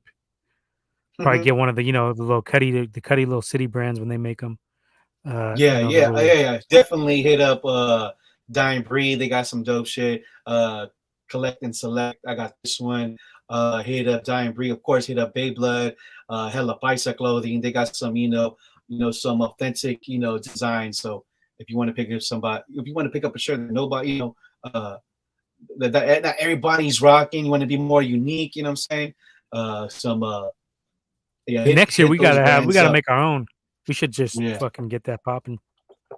Make our Yeah. own shirts for the Warriors run. We could brainstorm on that off air, but yeah, I think you're gonna be seeing some Gold Dirty Bastard clothing out there in the near future. Go We got to get some Bastard slaps Clothes. too. We got to get some more stickers and We need get some that more shit stickers. popping Yeah, off. definitely need You're some gonna more stickers. Yeah, I was able to find any that says stickers there's a walk around. off. Yeah, they won a ninth. Yeah, the Giants had chances. They blew it in the eighth and ninth. We had chances, but it's all good. Still a little Had a early. feeling. Still a little early. Braves have been hot. So Yeah, I think they just came out of the 14-game winning streak. So they've been hot. You know what I'm saying? Gamble with your mind, not your heart. Yeah, they have a good chance of repeating. They got a solid lineup. They got some hitters. Yeah, they're going neck and neck with the Mets, right? I think the Mets are kind of hurt fell right off now. since they lost your boy. What's his name? The pitcher. Yeah, I think somebody's hurt. Yeah. They won 6-0 today his against Marlins. Let me take a little quick look at this MLB standings. I haven't been paying attention too much. I've been just parlaying and hitting on those without looking at the standings too much. Also, the Mets got a 6-game lead on the Braves. What's up, Vet? I'm a Mets fan and a Giants fan, but I'll bet with you. I'll bet with you on the who wins that division. Nah, that's kind of late. I can't do that. 6-game lead is a little too much. I think the Mets will win the division, but I ain't gonna play the vet like that. That's a lot to ask with odds wise. Milwaukee 39. They're ahead in the Central. Dodgers 40 and 25, but the Padres are nipping at their heels. 42 and 27, 2 games back, and then you got the Giants 3.5 games back. Not too bad. And I think the Giants got to make a move, man. I've said this already. Yeah. They got to get like 1 or 2 bats. Yeah, most definitely. They got to make a move. Pitching hasn't been. It's been all right. Bullpen. Also running us with runners in scoring position. Our batting average sucks. We're like also, we got some players out right now. Another Mon Wade. Belt just came back. So hopefully, we do some moves here. Definitely. Yankees 50 and 17. I knew they were kind of crushing, but I didn't know they were that good. Yeah, Plus 147 differential, meaning they've outscored their opponents by 147 runs this season so far. Wow. Mm-hmm. Yeah. Only one close to that is the Dodgers differential wise. Astros, I knew they were kind of gonna be good. I've been hitting with them on parlays. They're a good team to bet on. Astros, Mets, Braves have been hella hot. They're a good team to bet on right now. Brewers were hot as hell for a while, but they kind of cooled off a little bit. But I still fuck with them. I put them on my parlay today. I had Brewers, Braves, and Padres. Padres have been kind of hitting too on the parlays if you're looking to get some action. And my technique is just I go with the money line on when the good guys are pitching against weak teams. I mean, it's easy though. I mean, it's like shooting fish in a barrel, man. Like I've been hitting on my shit, so I'll share with y'all if that's what you want to do. That's a good system to go for. I hit like 3 or 4 team, 5-team parlays just with that system. Yeah. Just look at the weak team. I mean, it doesn't work every fucking time. I'm not saying that, but I definitely have hit some good parlays. I've been winning a lot since baseball season started, and I have barely even watched maybe 1 or 2 games. So you don't even have to know the game to win betting wise. Hot picks, and we don't even pay attention. But yeah, anything else you want to get off? Anything? What are you watching, real quick? I mean, I think we I kind ended of up, you're not caught up on everything. yeah, I have been with the whole Warriors Father's Day, yeah. finals, Father's Day. I did watch Miss Marvel episode 2. Was I might Episode skip. I one don't was know. okay. Yeah. I want my kids Um. like it, so I'll watch it with them. Or my daughter, my youngest daughter does. Oldest daughter hasn't Yes. watched it yet. Yes. I only watched that. I did end up watching Jurassic Park with little Leo. He liked it. He enjoyed it. I thought it was a fun movie, very predictable. About the old, the original cast from the first movie. So that was dope to see. Also, there was a couple of scenes that were familiar for the first movie. So if you had watched Jurassic Park, the first one, you caught out a little like, oh sure, I remember that scene in the first one. So it was dope. So it was cool. I'm not saying it was it was good. I thought it was a fun movie to watch. Nice I'm gonna action. check it You know out. what I've I'm been wanting to check it out. I just haven't got a chance. But saying? yeah, I like the old cast being back in there. Um, the last one was hella weak, so it couldn't be worse than that. I didn't like that one at all. But Hmm. yeah, I've heard this one is a little bit better than that at least. So Yeah, there ain't too many summer movies this year. I'm gonna check it out. I'll yeah, probably go see it on the yeah, XD or something. yeah. I've been lagging on Top Gun. Haven't watched it yet. Damn, you're slipping. That was the best movie of the year. Yeah, but then my wife and my son Lilio, they went to go watch Lightyear. They liked it and they enjoyed it. I was able to watch it because I was at work, but definitely be watching it sometime this week. And Top Gun. You should hit up the kid and maybe you guys could go to Stonestown and watch it on one of those show times. Oh Should man, be yeah. they Yo, got the kid, yeah, watch 40X that, and they bro. also have the RDX. So yeah, you guys. I Yeah, don't know if you've seen it already. I know he was asking me about the RDX and the 40X, but yeah. He was. Yeah, he hit me up too. so maybe go hit him up. Stonestown Theater is pretty nice in the city. Uh, Yeah. their popcorn ain't that good though. I like Cinemark's popcorn the best. I'm a big popcorn. Me and my daughter be loving the popcorn, movie popcorn. I think Cinemark has the best. I haven't been to New Mission though, so I don't know how their popcorn is. Probably pretty good there. That was I'm good. Yeah, they imagining. had some good popcorn. Yeah, they I got got a good. peep at that They got. spot. Yeah, Yeah, that nobody's one's good. biting That on was our really our weed fucking movie theater idea. good. Cello. Some gold mine, Yeah, Cello brought. gold Yeah, mine sorry. on Yep. Cellos. Yeah, no, not Cello. He's one of us, so it's ours. Yep. If y'all know what's up with the weed game, weed movie theater. I think that's Cello brought it up, and I think that's a gold mine. I'm Yep. more focused this week. Last week I was fucking baked, man. That shit had me. That shit hit me hard. I was stoned. But Stuck. yeah, all Like right. Chuck. Let's get the fuck out of here. Fuck Chuck. That was hilarious. Big Leo shot us that on the Yeah. DMs and we got it on the That's just, IG. Said what was it? Shut up, Chuck. Shut Chuck up. uh, Shut Chuck up. shut Chuck One of the up. fans. Shit is Yep. hilarious. Fuck Chuck. Yeah. And the Clay Thompson, like I said, running over that chick, that was hilarious. Straight truck. You seen it? Yeah, I seen it. Yeah. Yeah. You fucking lit her up. That's just You funny. fucking decleated her. She was cold. What was he? Did he trip or what the fuck was he doing? He tripped, right? Yeah, he almost tripped. Yeah, it looked like he almost tripped, and then he like Blindsided straight her. running back over a linebacker real quick, Like like Jerome Bettis against a little ass cornerback. yeah, for real. Natron, old ass Natron He hit Means that. against some little. Hell yeah, he hit that cut good. He was just, but She yeah, that was was a cold, funny man. scene. She's classic. Any other shit? I've been watching. I told you the Outer Range. Second episode was a little bit Okay, slower. But I liked all the right. first episode. Second episode wasn't bad. It was just a little slow. But the ending of the second episode was kind of weird. Like, oh shit, what the fuck is going on? Kind of one of those mind fucks. Like, I don't know what's gonna happen. So It's like an looks like X you could File be type of dealing. show or what? It's kind of like I said, it got a little bit of Yellowstone vibes because it's like in Wyoming, I think. Oh, And okay. it's on a ranch. It's on a ranch, and Thanos is playing the main character. Uh, Oh, all right. Yeah, with Josh Brolin. He's the main character. And yeah, it's just got some weird shit going on, like kind of like Lost, you Okay. know, UFO sightings, kind of well signs, kind of like you haven't seen the aliens yet, but you know some weird shit's going on. So yeah, I got to get more into it. I know there's a few more episodes out already. And then shit, Stranger Things coming in July. My kids talk about it every day. They're super amped up. They got a lot of theories. They be watching all the TikToks and shit. They be like, oh, this and that. They be sending me hella videos.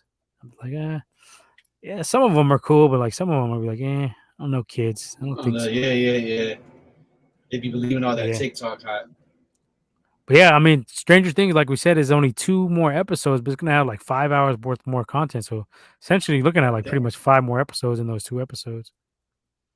Because Damn. that All one right. episode is 2.5. Oh no, it's four. It's about 4 hours worth of content. The one Oh episode's an shit. hour and a half. The other one's 2.5. Any other movie news or anything that came out? Anything got announced? Release Nah. dates or anything? I thought I heard something, but I can't remember what it was.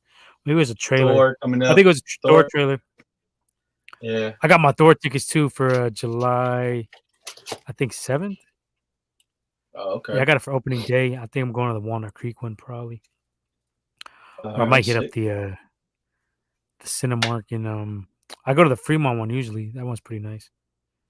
I got that Cinemark or whatever movie ticket pass. That should be coming in handy. That's 25% off dope. all the snacks. I think I Shit, when need you to got do a that. fucking when you got a family of four, that should be Yeah. coming through. Yeah. I think I gotta 25% do off that. the popcorn, hot dogs, all that shit. All right, let's get the fuck out of here then. If there's nothing else you got to watch, I ain't got nothing off the top of my head. Let's. Yeah. I got. Yeah. I still got. I got. I guess I got to watch other shit still. So I'll be doing Obi-Wan, that got to shit. get caught up on that. That comes I'm out on. tonight? Oh no, that's tomorrow night. Tomorrow night. Yeah. I'm in that. That's the one I'm up to date. So There was people yeah. complaining too For real? that they released a Marvel show and a Star Wars show on the same night. Like that's good though. Like what are y'all bitching about? Yeah. Well, Disney's making that money. I could see maybe like a Tuesday and Thursday thing. They probably should have done that. Like release one on Tuesday, release one on Thursday. Yeah. Just because it comes out late on our side. So if you want to watch them like the day it comes out, you Yeah. I got to just stay wait. up till 12. Yeah. I just wait till the next day or just Friday. I'm like 50-50. Some nights I'll stay up and watch it. Sometimes I'll just watch it the next day. But yeah, I mean, that would probably be a smarter way to go. And I think they should move past the one a week. I think they should do like 2 a week or 3 a week, like Amazon style. They kind of do like Mm, 3 a week or something like that, or three in the beginning. And then I just think like one episode is like, I think you need two of these. You don't got to go full Netflix where you release them all at once, but I think 2 or 3 episodes at a time is kind of better in my opinion. But what do I know? I'm not a TV exec or whatever the fuck. yeah. All right, let's get the fuck out of here. Any shout outs you want to give? Just shout All out right. to my pops from my side. It Yeah. was good seeing him Pops, on all the Saturday, pops that be Sunday. watching. Yep. Shout out to all the folks that graduated too. So Yep. that was cool. My daughter had a graduation a couple of weeks ago, going Yep. to high Shout out school to now. her. We. All Damn. right, let's get the fuck out of here. Dubs up. We'll be back mid July. We'll keep you posted. But I'm Yeah. looking at tentative date of July 20th, I would say, or 21st, whatever that Tuesday is. Yeah. Maybe we should just move it to Wednesdays though. I'm thinking that is because Marvel usually releases their shit on Thursday night. So if we want to talk All about right. that, we probably better do it on Wednesdays. I don't know. I'll run it by Cello too and see what he thinks. But that way we could talk about more of the shows a little bit if we actually get the chance to watch them beforehand. Yeah. We'll see. All And right. yeah, we'll be talking a lot of Niners. Mid July. That's pretty much the staple of this show. We're Niner heavy Mm-hmm. here, and we'll get back to that as soon as we get some good big time news. We got all this camp fluff, and I'm not a big camp fluff guy. I don't want to hear about this guy's doing better this year. They always say the same shit about him. This guy's doing great. We heard that shit for years about Jimmy. He's showing so much improvement in camp. Blah blah blah blah Yeah. blah. You know, I just everybody reports the same shit online, so I don't report everything I hear on there. You don't either. We don't report like every single Mm-hmm. little fluff story and all that. So when we get the hard hitting shit and the more meat and Yeah, potato concrete shit, shit. we'll get Yep. yeah we'll start talking about it again there. But we'll definitely do a season preview beforehand. Maybe like get a couple like we always do, get a few of the other Niner podcast hosts on here. See if we can get Javi out of retirement.